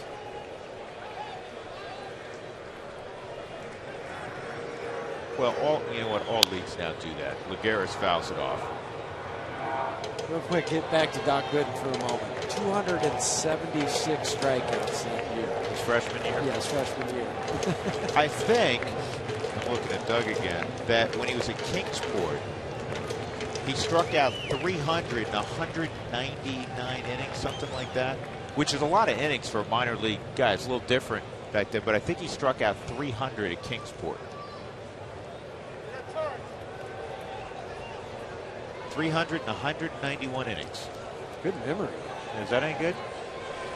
The strikeouts or your memory? My memory's not great. I know that, but it was. You're right on with that one then.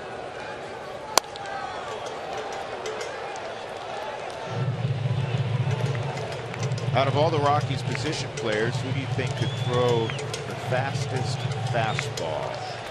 If everybody's healthy. I like Tulowitzki and Cargo. And it's nice because you can, depending on the lineup, you could throw one and then come back and follow it up with the other. Speaking of what I remember, Tulowitzki was 15-1 his junior year. Didn't pitch as much his senior year. I'm talking about high school. I think Cargo thinks he could still throw 94, 95. Remember we were talking to him that one day? Oh, yeah, I can still bring it. This ball line foul. Oh, what a catch. That's why you bring a glove. Yeah, he looks like he knows what to do with the glove. Stand up. And sit down. Nothing to it. Those guys play. You can tell. Yes. 1-2 on Lagares, with Dendecker at third in a scoreless game. Bergman looking to make one more pitch. Did, right there. Man. Willie Rosario thought he had it. curled up as if to say, man, we got to have that pitch. A lot of times you'll see that where the catcher is, if it splits his body, that they'll call it a strike. I'd go out there again. There's no way Lagares could take that twice. 2-2. Good changeup, and that's in 3-2. Dropped the elbow and pushed it up there. Didn't finish out in front with it. So you want to get this guy. You got Murphy, an accomplished hitter on deck, who's a lefty.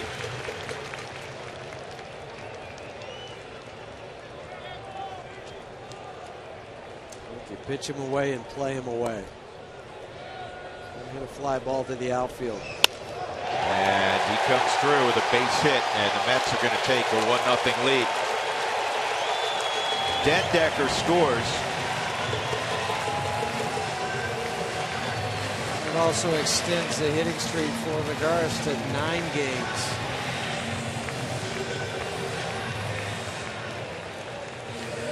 .45 RBIs for Juan Lagares. I wanted to go away, and it comes back into Lagares' bat.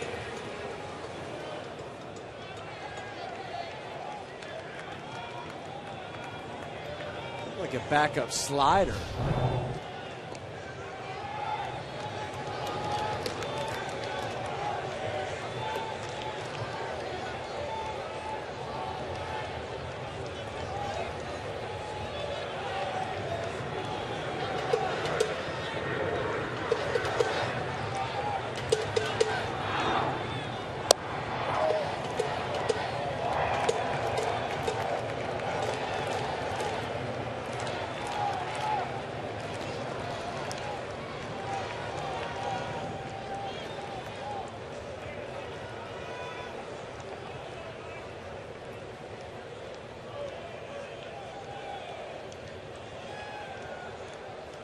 Worried about Lagares taking off. 1-1.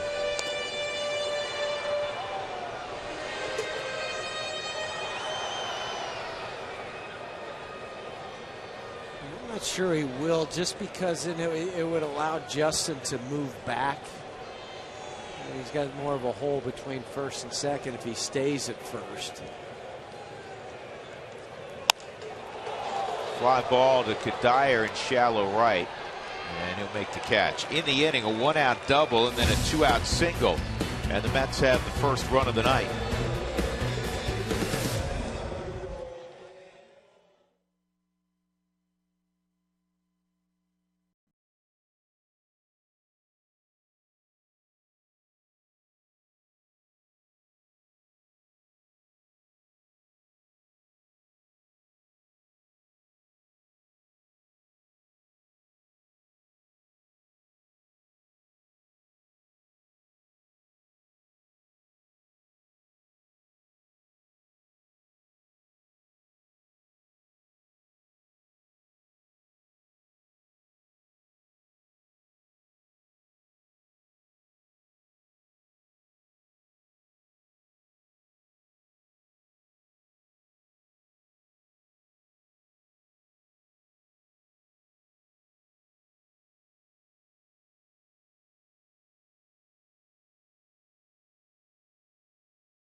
We'll go to the 6th inning, top of the order for the Rockies. Charlie Blackmon, Michael Kadire, Justin Morneau against Jacob deGrom. Let's see the Century link to what's next.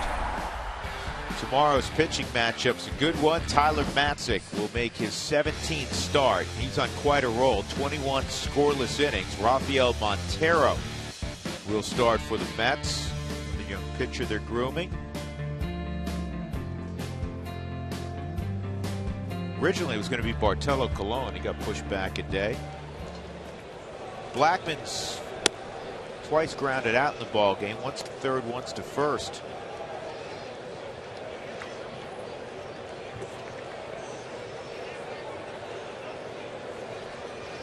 deGrom has not given up an earned run in his last 2 starts.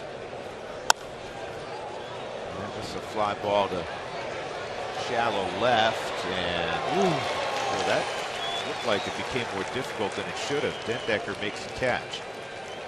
Dendecker at the last instance called off Wilmer Flores. Thanks again for tweeting in your questions last inning during Toyota Talk. Visit our Facebook page at facebook.com/RootSportsRN. You'll find more answers there. Kadire, a strikeout and a line drive to center that was caught.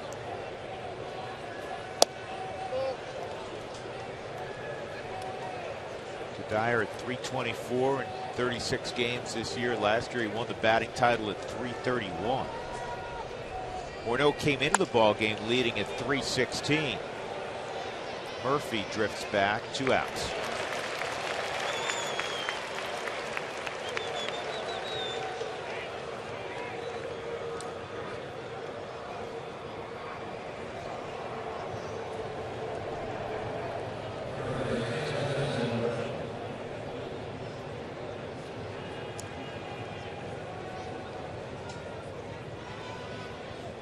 The Ford Strike Zone is powered by Ford cars. Big MPGs, smart technology, unsurpassed quality. See what happens when fun meets the road. Ford, go further.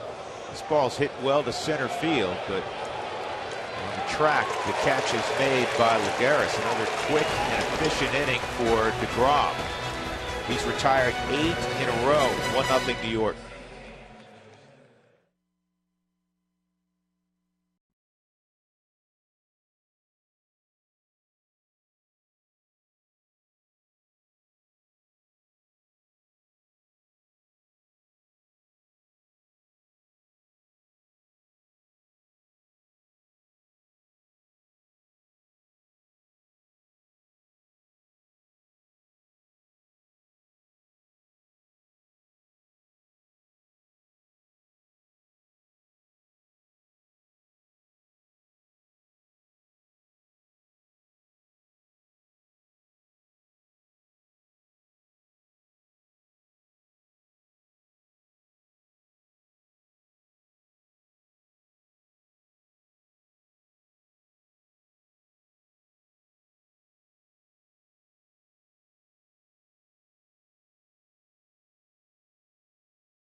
And Eric Campbell, playing third base, is going to lead off. Why is he playing third base? Well, David Wright earlier today, more exams on his left shoulder. He had a sore rotator cuff in July. He's wondering if he's got a little bit more of an injury, so he is not in the lineup. Speaking of David Wright, since his debut in 2004, take a look at this. He has played 1,497 games at third base. The Mets have used 153 different third basemen since their inception. The Rockies have used 59. Now, since Wright made his debut, Atkins, Stewart, Arenado, Castilla, and Nelson, you combine their outings at third base, it's 1,501. It's 4 more games. And I know Rockies fans know those names at third base, but David Wright, possibly an injury. We should know more tomorrow. I was supposed to do an interview with him, guys, before the game, and sent somebody out from the clubhouse and said David's got to go to the doctor and he's having more exams. So at least they told me, but good guy. We wish him well. He is a good guy, and I'll tell you how much the Mets were starved for a third baseman before David Wright arrived. A late first-round pick who's made very good in his big league career. It's more than a decade old now. You mentioned the 153 players that have played third. In the Mets' massive media guide, they've dedicated a whole page to all their third basemen. It's on page number 574.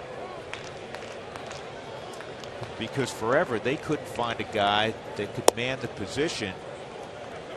It seemed like from one month to the next. Drew, the third baseman that started opening day before David Wright's run, Ty Wigginton. Isn't that something? 3-1 on Eric Campbell.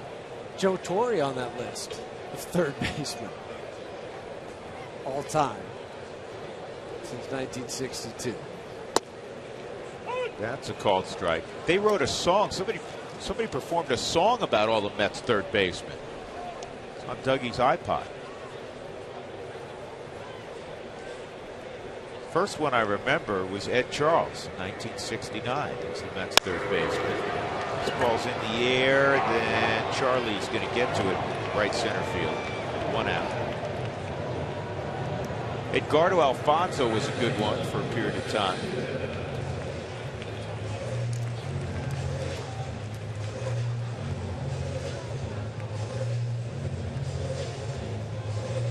Robin Ventura had a little time there.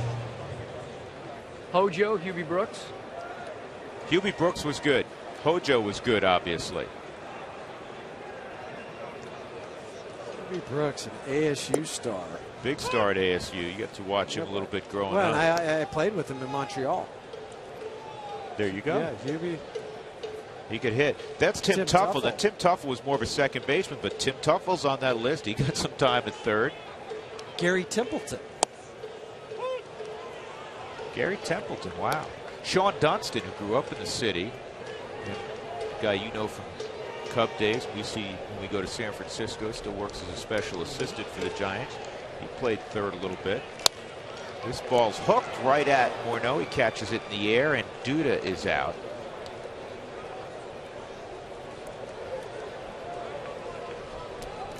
Travis d'Arnaud will come up. d'Arnaud was such a gifted high school player. Check this out. He grew up in Long Beach in Southern California. He was a 3-time high school All-American. In California. In California. First round pick of the Pirates, and he's been traded for big names, part of some big name trades in his career. The last one, came down from Toronto, part of the R.A. Dickey deal. 13 home runs, leads all National League rookies. This ball's a base hit for d'Arnaud with 2 outs.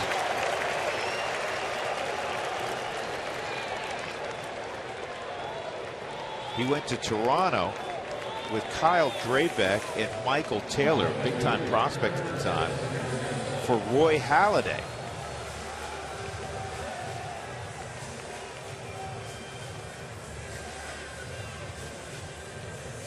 Kyle Drabek was the #1 pick.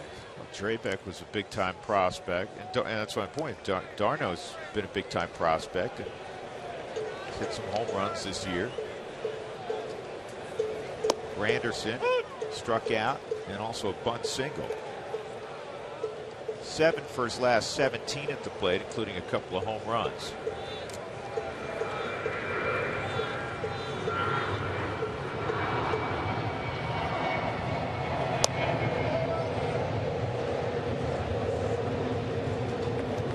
Game in a row for Granderson that he's hitting 6th in the lineup.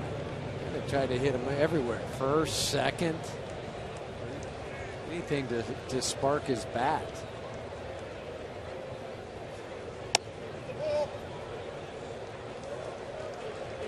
Yeah, the 6th spot's been where he's hit the last 5 games.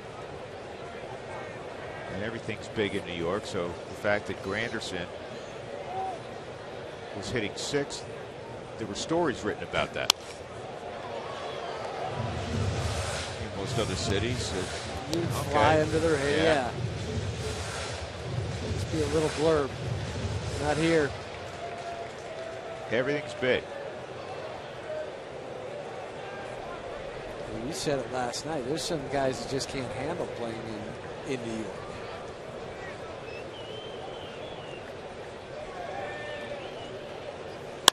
This ball's really well hit to right center field. And it's going to short hop the wall. Around third comes Darno, and he's going to score, and this ball gets away in the infield, and Granderson will end up at third. 2-0 New York. That's the spot that Sandy Alderson was talking about, moving the fence in.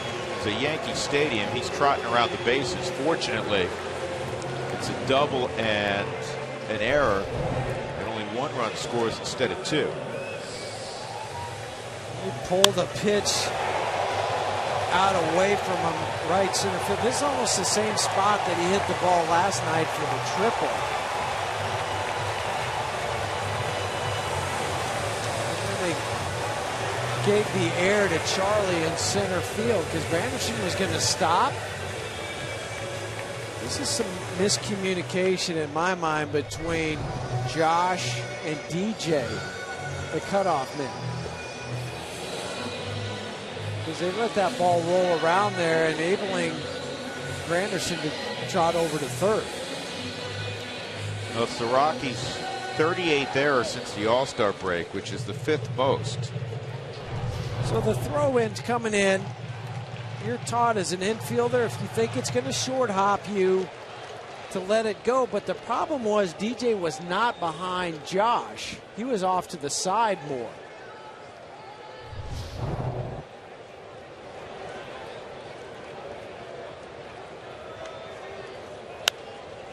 Wilmer Flores fouls it off.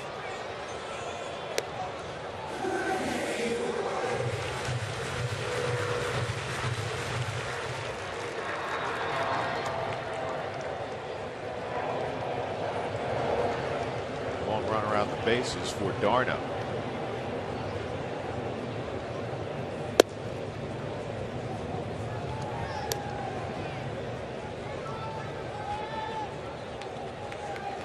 Pitch will be number 98 for Bergman.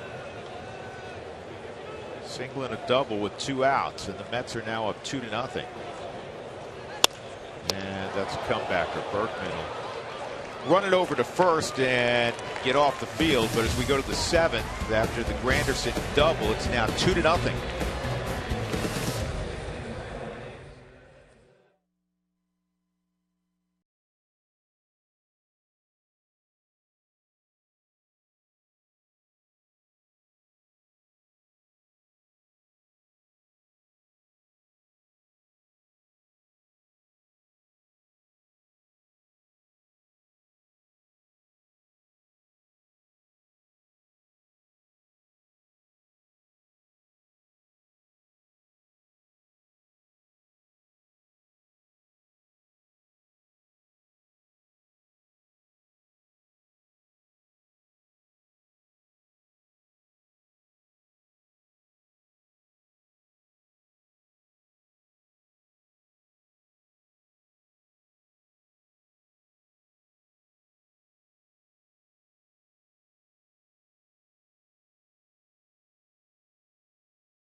Look back. Well, Michael Kadire struck out against DeGrom in the first inning. He's been on his game, as advertised, Jacob DeGrom. And there's a 2-out hit by Lagares to put the first run on the board against Christian Bergman, who's also pitched well. And then a moment ago, a 2-out double from Curtis Granderson, and Travis d'Arnaud scores. Cooney Lexus, where luxury has a new address, open in Greenwood Village. Beautiful store there, and also Colorado Springs. 2-0 New York, 7th inning. Nolan Arenado, a double in 2 trips. And he gets a changeup.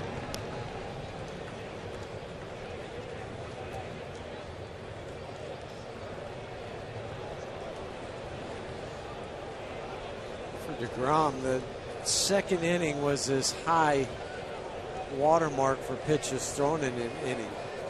Most of the time you're talking about 10 to 15. A little over 20 in the second. Another off-speed pitch. DeGrom showing some savvy here.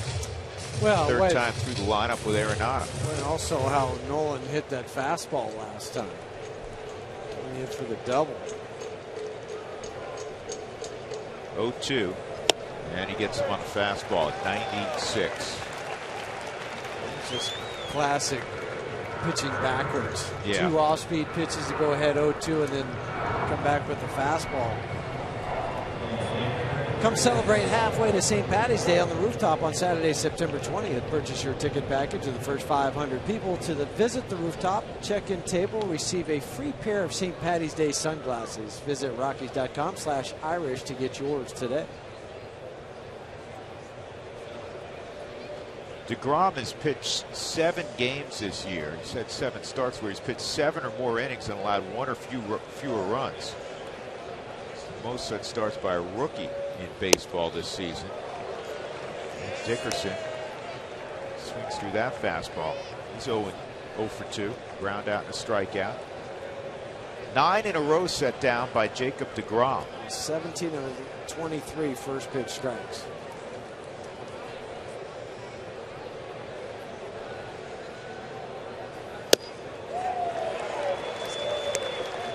Two-strike count.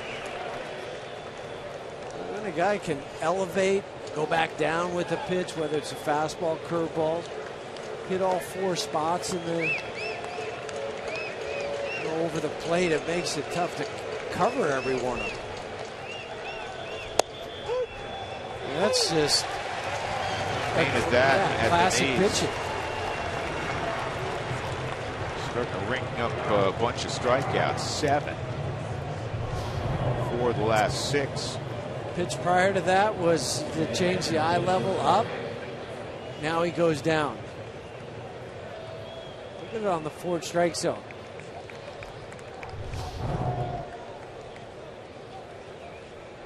Rosario a double back in the second. He's also popped out. Low pitch count too for a guy with 7 strikeouts. I mean, there's barely been any pitches out of the zone. Well, last inning he threw 5 pitches. Now this is 7 pitches this inning.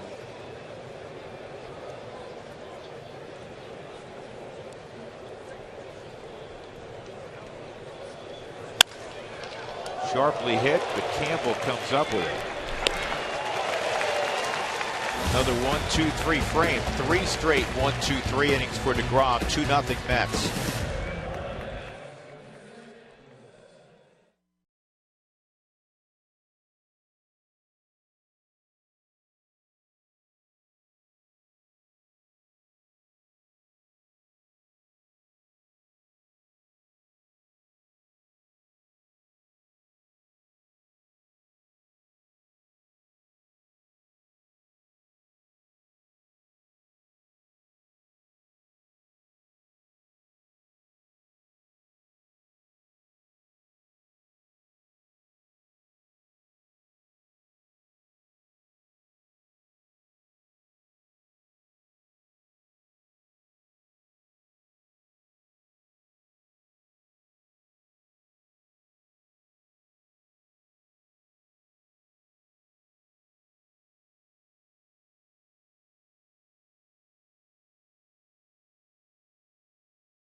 Ball on Root Sports is brought to you by T-Mobile, sponsoring Tuesday Night Baseball. And by Dodge Ram. Ram 1500 is Motor Trend's 2014 Truck of the Year and first ever back-to-back champion.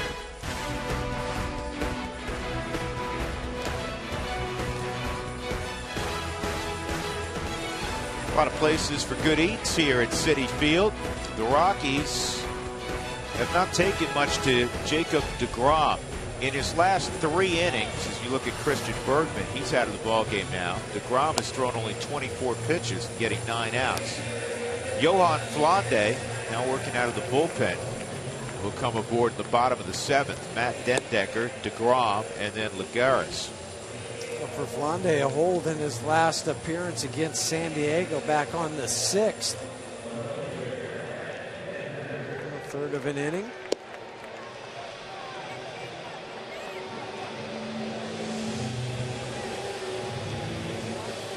Since he's been back, he's been coming out of the bullpen in the last week. Just the 3 pitches on Saturday.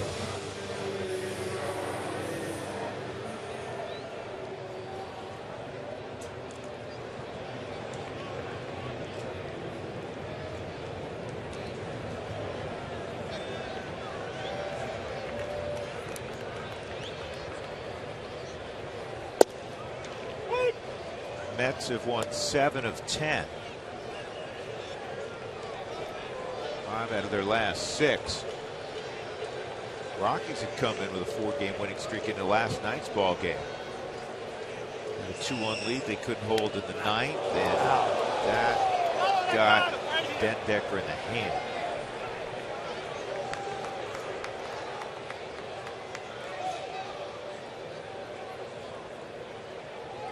The back of the hand or some, yeah, it looks like it's what Ray Ramirez is checking.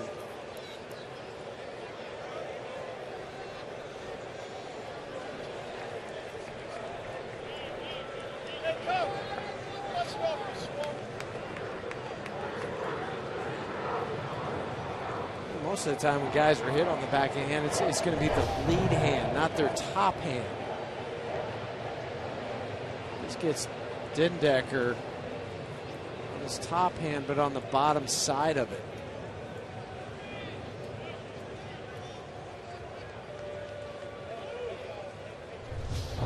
See if he stays in the game.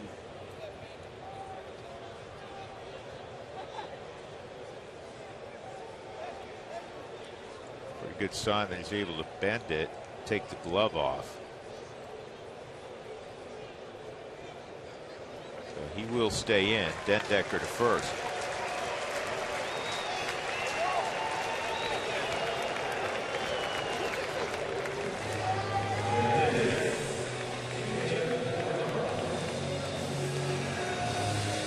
Now something must have, Mark alluded to it earlier, something must have happened to David Wright that's somewhat significant, because Sandy Alderson and David Wright are going to hold a press conference after the game. That just tells me they're going to shut him down. That's what it sounds like, yeah. Right?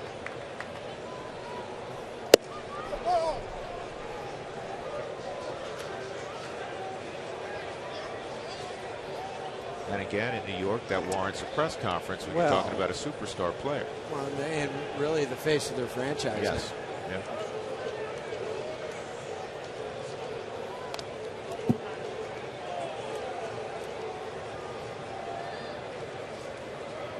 Guys, I had talked to David Wright yesterday. I said, I'd like to just chat with you about Michael Gaddire, about Nolan Arenado. He said, fine, catch me tomorrow. I'm a little absent-minded. They had a photo day today for the Mets. He came out, did the photo, and I said, hey, I'll be out here when you have a minute. And he said, all right, I'll get you when I come back, as the bunt is laid down. And Flande goes to first for the out. Nice catch by DJ. So he went into the clubhouse. Everybody came out to stretch but David Wright. And then he sent, I think, the bullpen catcher out. Gaddire knew exactly who the guy was that came out. And he said, David's not going to be able to make it out today to do the interview. He's got to see the doctor. And he just kind of left it at that. And you raise an eyebrow and you're thinking, well, if he's not in the lineup tonight, then it's something serious. So well, I don't remember anything happening last night. I don't know. He's been complaining about his shoulder and not using it as an excuse for a lower batting average and some, lesser production than usual. But I guess he got here today, and it was bothering him more than usual. Yeah, and that's what Terry Collins said. It was he came and just said, my shoulder just doesn't feel right. And for David Wright to say that, you know it's pretty significant. Sure. Juan Lagares with a runner at second base and Dendecker at 1 out.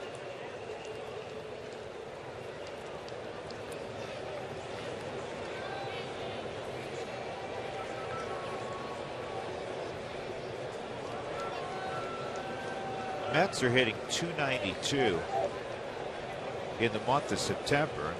Ran out all the numbers last night about how anemic the offense has been for most of this season.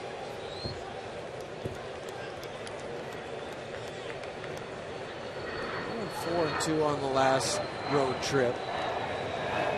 They score more runs. They're home for 10 games right now.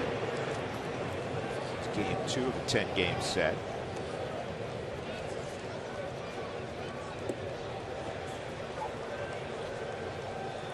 Before September, they were hitting .235.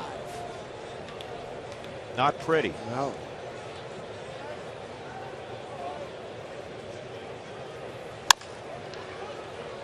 Arenado, 2 outs.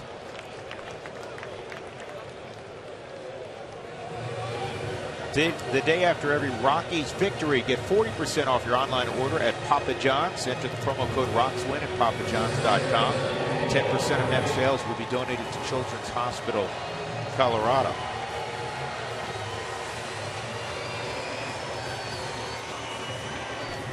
Speaking of Papa Murphy's, Papa John's, I should say, not Papa Murphy's, but this is Papa Murphy because earlier in the year it was somewhat controversial because he missed a game to be with his wife when she gave birth, and it upset some people, and a lot of people fortunately came to his defense. I mean, that's where he needs to be, but you know how. Well, I know. Boomer Esiason was one, and then he backed off. He backed off of it. No, he needed to be where he was. Mike Franceso's been a talk show host on the radio in this town for years and years, and has a big following. It's pretty hard on him also. First thing I said to him when I saw him, I said, good for you. You were in the right place. He was. Long after the game of baseball is over, what are you? You're a dad. And that's what you are first and foremost. That's where you needed to be.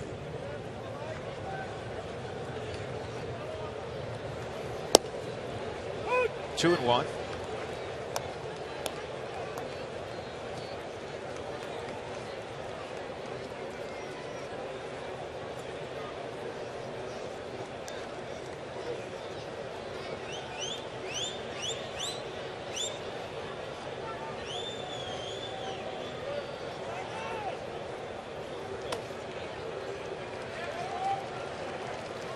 Sliders in the dirt. It's 3 and 1. Matt Belisle now throwing in the bullpen for Colorado. I imagine Murphy gets on that he'll get Belisle to face Campbell.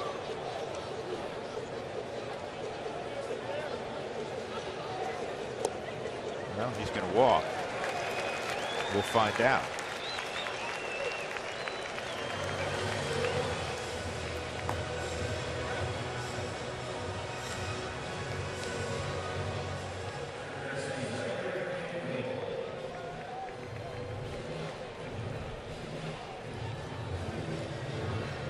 Stay with Flande.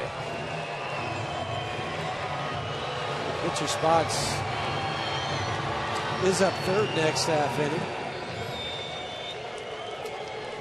He figures the youngster going against the guy in Campbell hitting just barely above 200.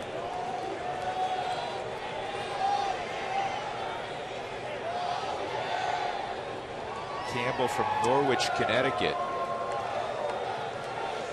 A tri-state guy.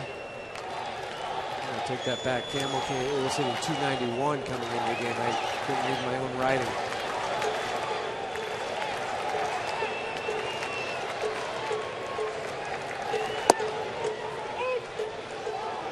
Follow every Rockies game through season's end with MLB.com at bat, the #1 app for live baseball on your smartphone or tablet. Get replay reviews, score, stats, audio, and more. Download At Bat on the App Store or visit Rockies.com/mobile today.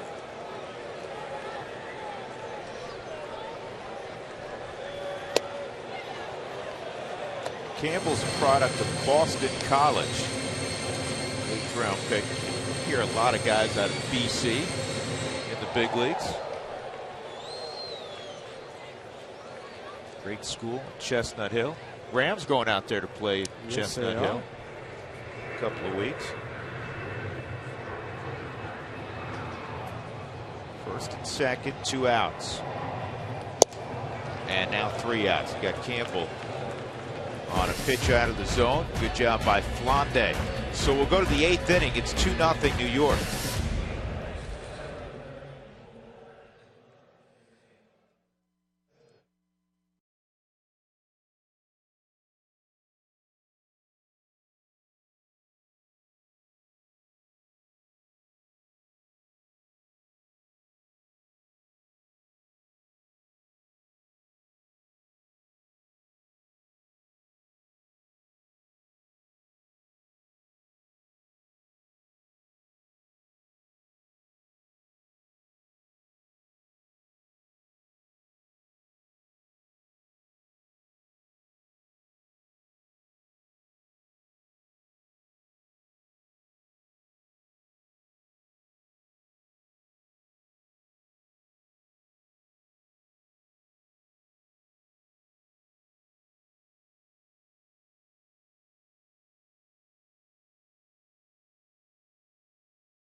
'84 pitches through 7 innings. The longest he's ever gone is 7 1/3. He's got a low pitch count. Josh Rutledge, DJ LeMahieu, and a pinch hitter in the 8th inning for Colorado. Our AT&T fan photo of the game.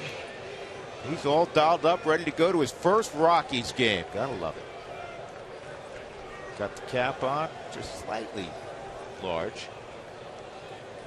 Tweet your photos to #COFanPhoto. It's brought to you by AT&T. EY is in the ball game in left field.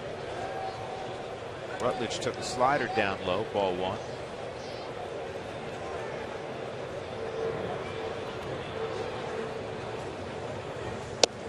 And a breaking ball that hits the zone. It's 1-1.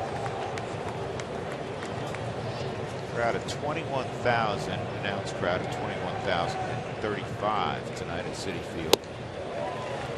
Still got the good velo. 1-2. Here's Junior. Came in for Dindecker after he struck out last for defense for Dindecker. No swing.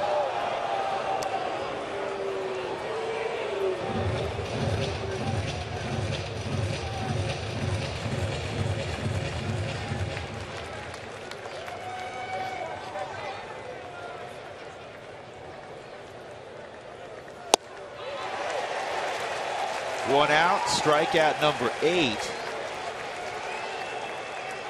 12 in a row. Retired by DeGrom. Last base runner for the Rockies was Arenado, and he doubled off the base of the left field wall in the 4th. They have only 3 base runners. Double by Rosario in the second. The infield hit by Rutledge in the second. 8 strikeouts, 8 flyouts, 6 groundouts. Ben Paulson's in the on-deck circle. DJ fouls it off. King of Queens, Kevin James, in the crowd tonight at Shea. Paul Blart, Mall We're going to say Shea. This isn't Shea anymore. It's not. City It's Field. not. It's City Field. Old habits die hard.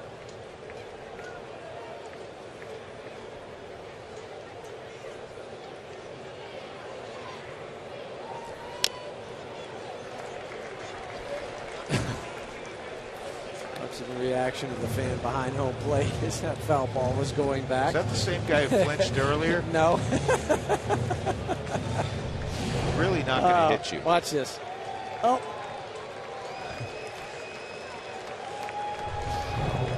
It's just instinct.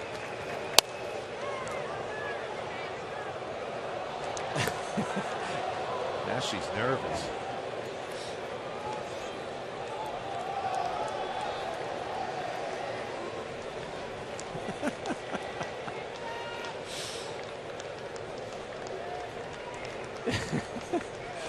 She said, I'm going to get sick here in a minute. Oh, this is not good. I'm never sitting behind home plate again. It's worse than being on a roller coaster.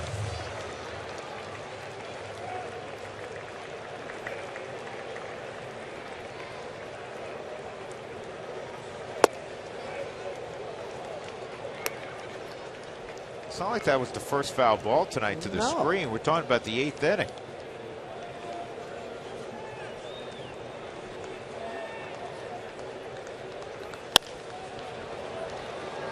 The high fly ball to right, near the line and out of play. That's not good. Murphy kicked the stance. Good way to break your foot. Might have caught the signage down there where some padding is on.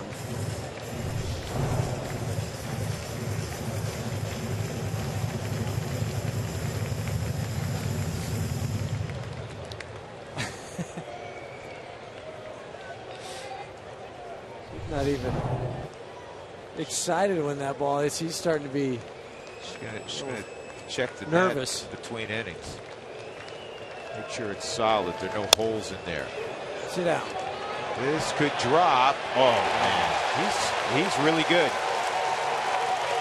We understand why people have been bragging on him. He's made a couple of sensational plays in this series. The dive last night. Along the Garris.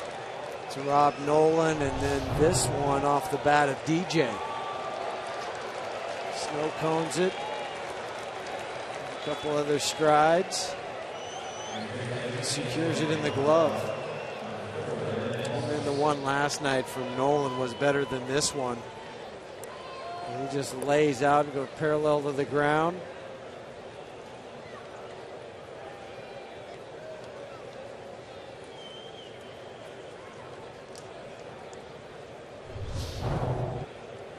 Ben Paulson will pinch hit. Ben takes a strike.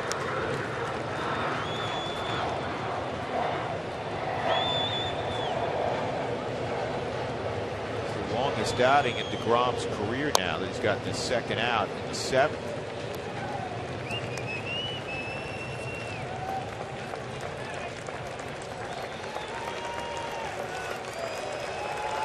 Just looking at his pitch count. The Mets, you kind of adhere to that 110 pitches in a ball game. Well, that was the hardest pitch he's thrown tonight. That registered 97. And striking out Paulson, his 9th strikeout. 2-0 New York.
Jacob deGrom. Christian Bergman threw well, but got out-pitched, and he was gone after 6 innings, giving up a couple of runs. The Chrysler Building on 42nd and Lex.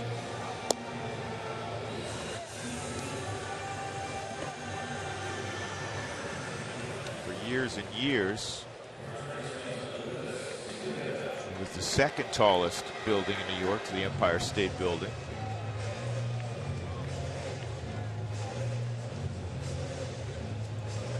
Rex Brothers is on to throw the bottom half of the 8th inning.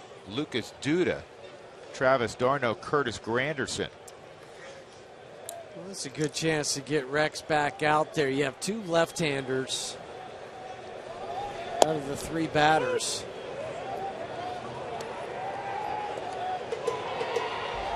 There's 2 pitches thrown in the last week for Rex.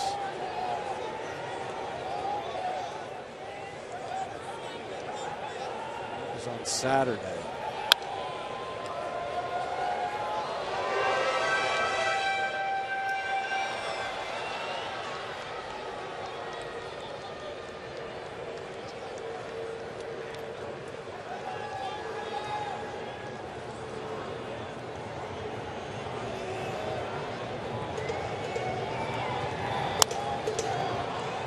And that'll roll up the middle, a base hit for Duda.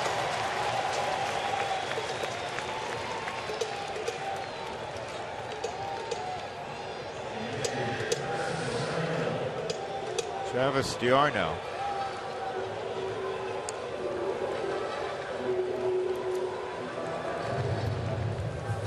One for 3. Fly ball to center field twice and a single. He scored in the 6th inning on the double by Granderson. 2-0 New York. Mets have won 4 straight at Citi Field against the Rockies after the Rockies took 8 in a row at Citi Field. What was that, 2 years ago, 3 years ago? They came in here and maybe in April, and Troy hit all those home runs, heavy air. Yeah, I remember that. But probably 3 years ago. Yeah, I think so.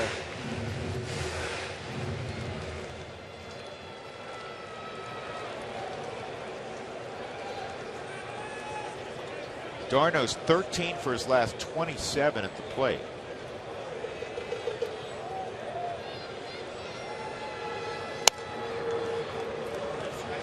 That hit the screen.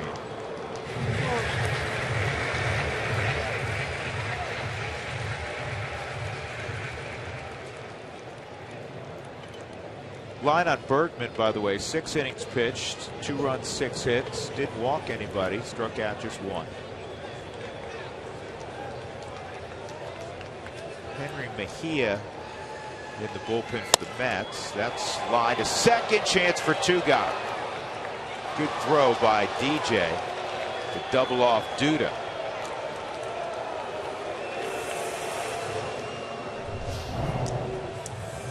Duda gets a secondary lead and got his body turned the wrong way.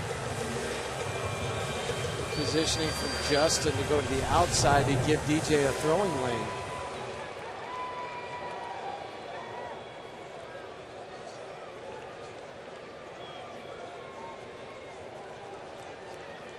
Granderson 2 for 3.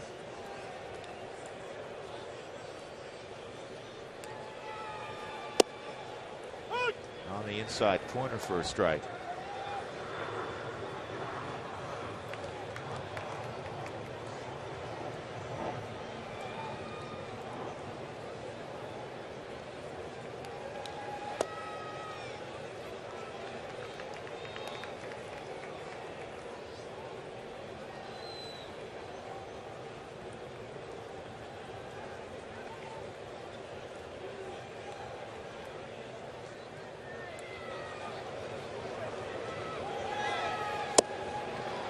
Something off. The slider.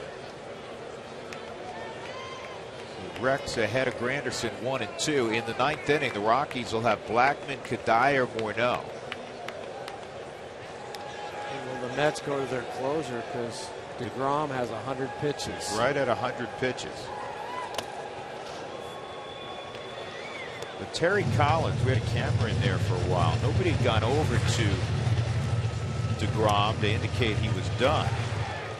He's thrown 110 plus pitches 5 times, including his last start where he threw 114. It's almost as if DeGrom was making a statement with that last fastball. 97. Keep me in. Here's the 2-2. 3-2. The Mets also subscribe to the theory that, okay, you can go over 100 pitches, but you can't go over more than 330 in 3 consecutive, 3 starts in a row. So he would have 113 pitches this start if they stay to that theory and method. Strike 3 on the inside corner.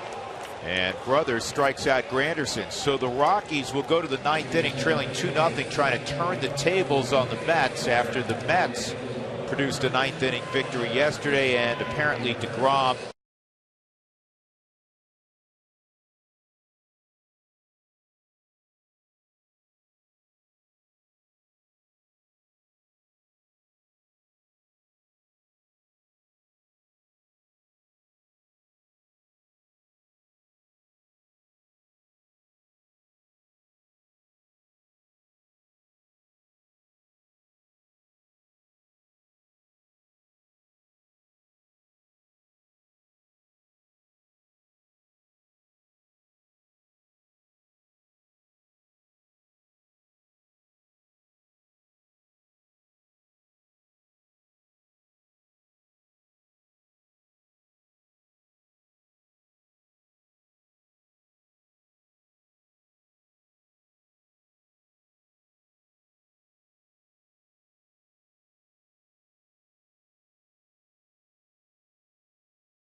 Southwest Airlines. Find our fares online only at southwest.com. By the Colorado Department of Wildlife, money generated from hunters and anglers creates jobs and protects wildlife, so give one a hug. Learn more at hugahunter.com. And by Dodge Ram 1500 is Motor Trend's 2014 Truck of the Year, first ever back-to-back champion. Jacob deGrom went 8 innings, allowed just 3 hits. Now the 9th inning, Henry Mejia is going to try to close it out, and that's who the Rockies will try to produce a rally against. But first we go to Denver. Get a preview of the Toyota postgame show. Here's Jenny.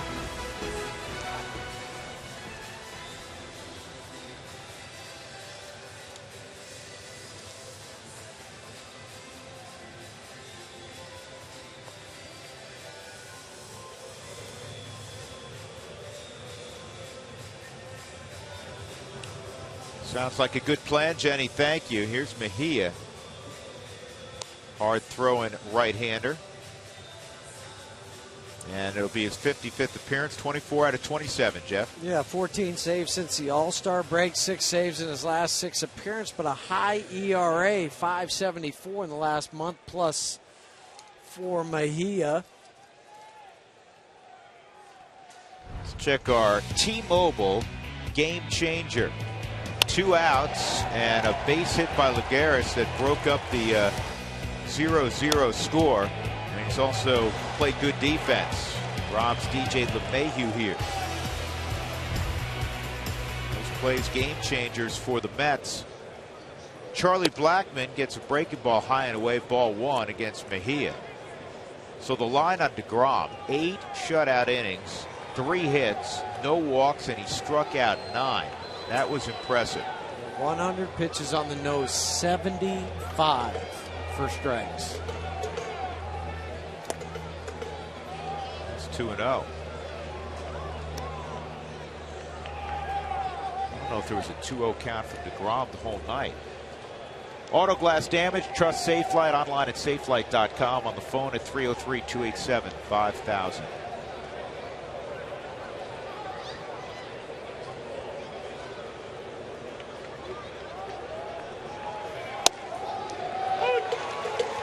Charlie 2 for 4 in his career with a home run against Mejia. I'm really surprised one thing.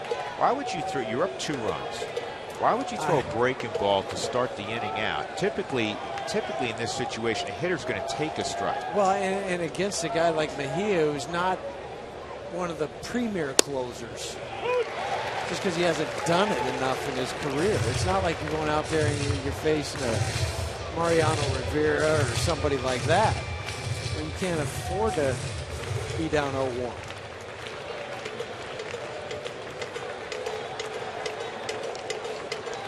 Two and two.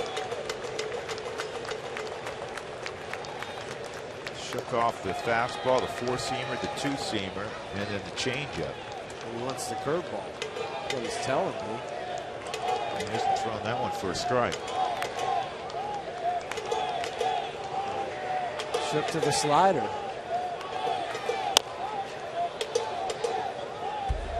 Wells Fargo customers, get your 2-for-1 Rockies club level seats today by going to wellsfargo.com/Rockies. Wells Fargo Bank, member FDIC.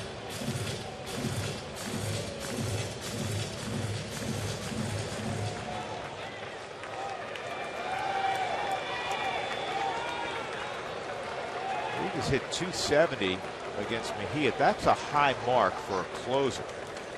And it's 3-2. Well, you know that in the opposing dugout. Terry Collins in his dugout. Players playing behind him. We lost Bobby Parnell at the start of the year. He threw one ball game. Bobby Parnell will probably be in this spot.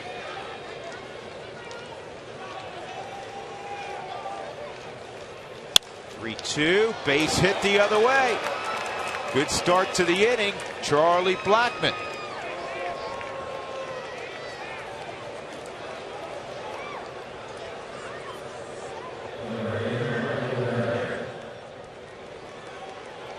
Here's a man who could tie it with one brilliant swing, Michael Kadire. Strikeout, line out, pop out tonight for Kadire. The three previous hits, an Arenado double in the fourth, a double by Rosario in the second, an infield hit by Rutledge. Juan Nicasio, just in case. And you hope he's needed. This ball lined the other way and got a little too much tail on it. 0-1. Fans, follow at @RootsSports_RM on Twitter to receive alerts for the Rockies Taco Special and the Rockies score 7 or more. But I like the approach here in the ninth. First, you have Charlie taking the pitch away from Mejia. He hits it to left field. First pitch to Michael. They pitch him away. He tries to hit it that way.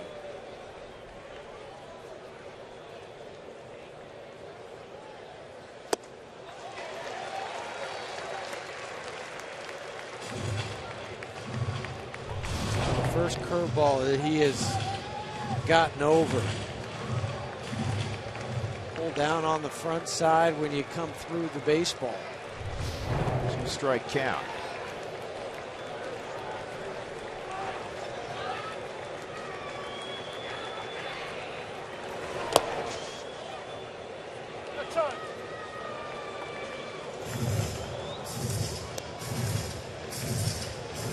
This guy's a handful, I'm sure, to catch for Darno because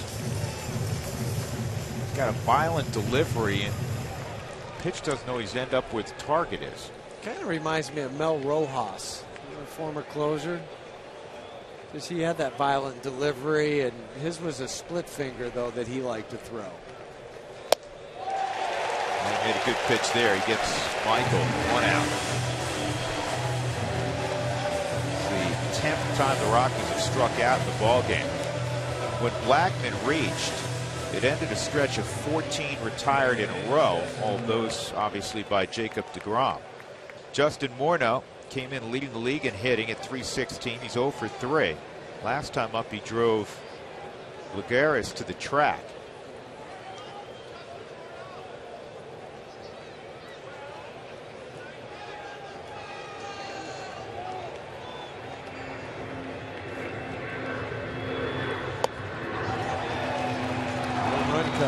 Well, now you ought to be thinking about losing one, right? There's a time for it. Especially first pitch. Granderson, he's playing very, very deep in right center. No doubles depth. This ball back up the middle. It's a base hit. Blackman to second. And now the Rockies have the tying run aboard. And Nolan Arenado, who's swinging the bat exceptionally well, coming up. After the home run swing, Justin goes back to putting the ball in play swing.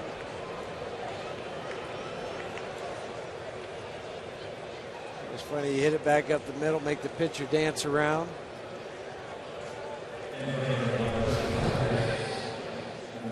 You're going to go with the speed and Drew Stubbs pinch running for Justin.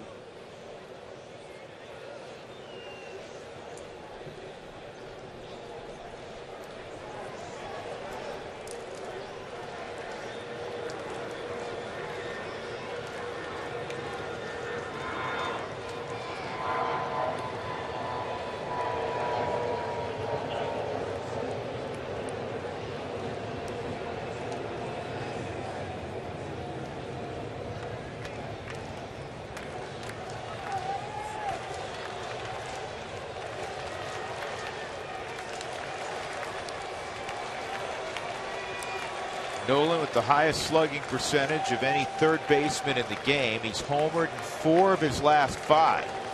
Make it 5 of 6. And this goes to the backstop. Now a base hit with Stubbs at second could tie it up. About 4 or 5 pitches ago, you were talking about how tough it is to catch Mejia because he has a final delivery. And there's a confidence a catcher has that with certain guys that where you set up, the ball's going to be in that neighborhood. And then there are other guys that you really don't have that feel for. Yeah, and so you become defensive. You're not soft back there. It's that panic. Your muscles are already tense before he throws the baseball.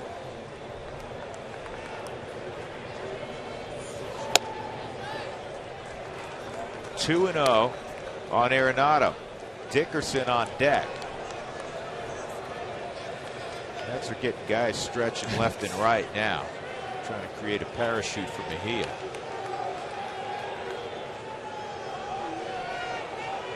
Mets trying to flip the storyline from last night when they couldn't hold on in the 9th. 3-0.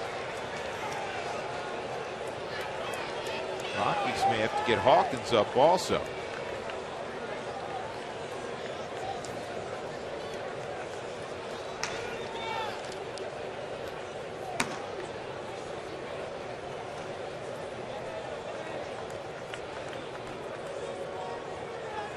And Hawkins has joined Nicasio. Slider 3-0. In the green light 3-0, and he had tricked him with the slider. Juris Familia is one of the guys up for the Mets. I saw him up. Yeah, he's the right-hander.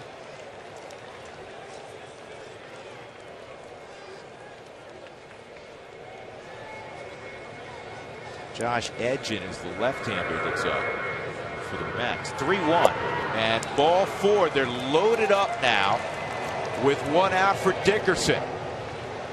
He's going to have to go get him to match up left on left. Yeah, I can't imagine with what he's done so far in the inning, Terry Collins allowing him to face Dickerson.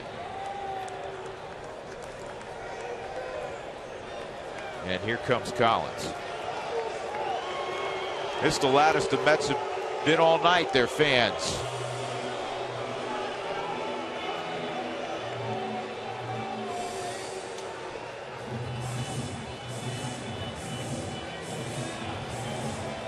So the Rockies down 2-0, have the bases loaded, 1 out in the 9th, and Corey Dickerson coming up. Here comes Edgin. We'll get the matchup when we return.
have loaded the bases, so Josh Edgin will come on to face Dickerson. At third base, Blackman, he led off the inning with a single. Morneau, 1 out later, had a base hit. Stubbs is now running for him, and Arenado just walked. And you can see the numbers on the bottom of the screen and why Josh Edgin is out there. 169 batting average against 16 strikeouts. He has allowed a couple home runs. Corey's never faced him before. He knows what the scouting report is on Josh. The fastball will be 93 to 96 miles an hour. He likes to throw the slider left on left.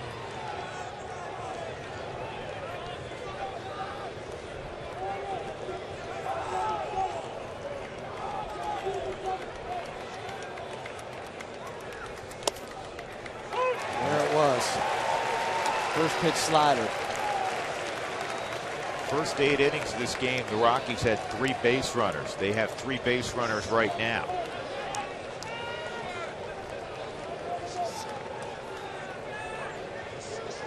Dickerson's been solid against lefties, 282.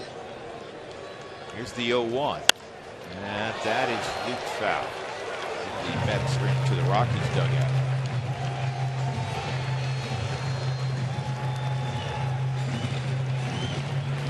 Well, in this situation, actually 2 strikes you got to protect, but do you have the guts to sit on the slider here? No, you can't with somebody that can throw 95, 96, 7 miles an hour. You can't do that. You just hope that if he does throw the slider, that you keep the hands back long enough and keep the bat in the zone. And he got him with 94-mile-an-hour heat. So that's the second out. Now Rosario coming up, so Collins will match up again. He'll bring in Familia.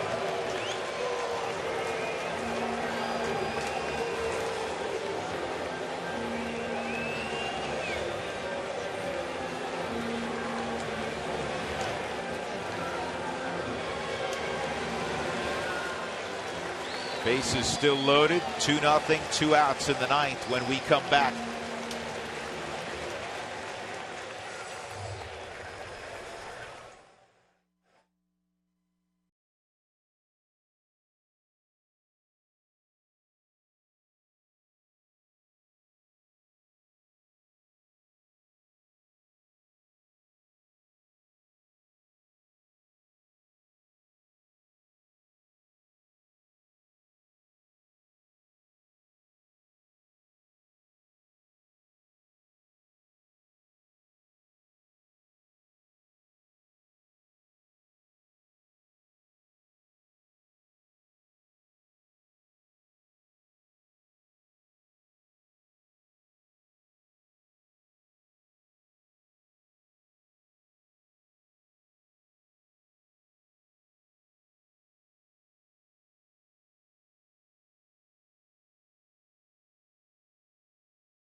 Juris Familia for the Mets. Now Familia has great stuff. League's hitting just 207 against him, but he'll walk guys periodically. Well, he's a young guy, just 24 years of age. Doesn't turn 25 until October. Big guy, 6'3", 242 pounds, out of the Dominican Republic. Righty's a mere 114. A lot of appearances for Familia, 67 games, tied for 8th in the major leagues. He does have 4 saves, so this is not foreign territory. And hopefully Willeen can do this right now. This is second inning against DeGrom. High fastball, and he lines it to deep right field, right center field for a double. That would be perfect right now. Well, and Familia, he'll throw that same fastball up there 96 miles an hour. So here we go. And he went slider. And it's 0-1. I don't blame Moline for swinging at that. You're going to try to ambush somebody with that first pitch coming out of the bullpen. Because what do they throw 90% of the time? They come in and throw a fastball. It just happened to be that 10% they didn't.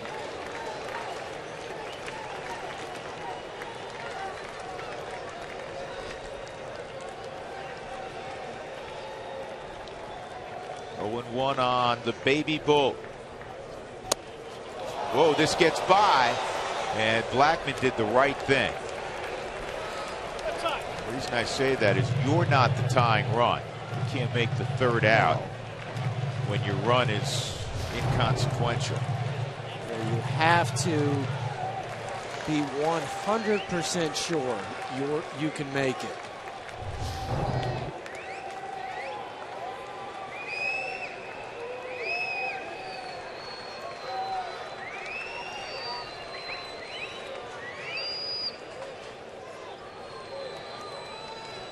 One ball, one strike.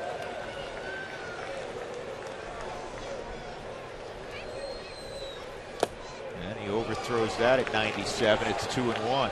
30 walks in 67 plus innings coming in, which is more than you'd like.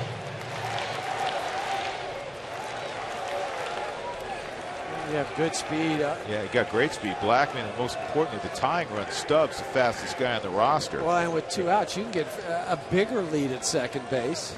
And Nolan's no slouch himself. Ground ball to short. He should do it, and it will.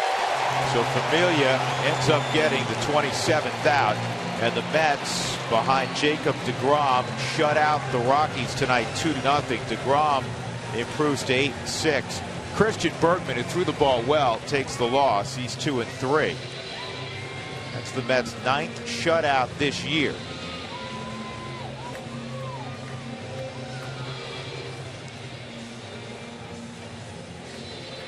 Our Jimmy John's freaky fast delivery of the game, the work of Jacob deGrom. First time the Rockies had seen him.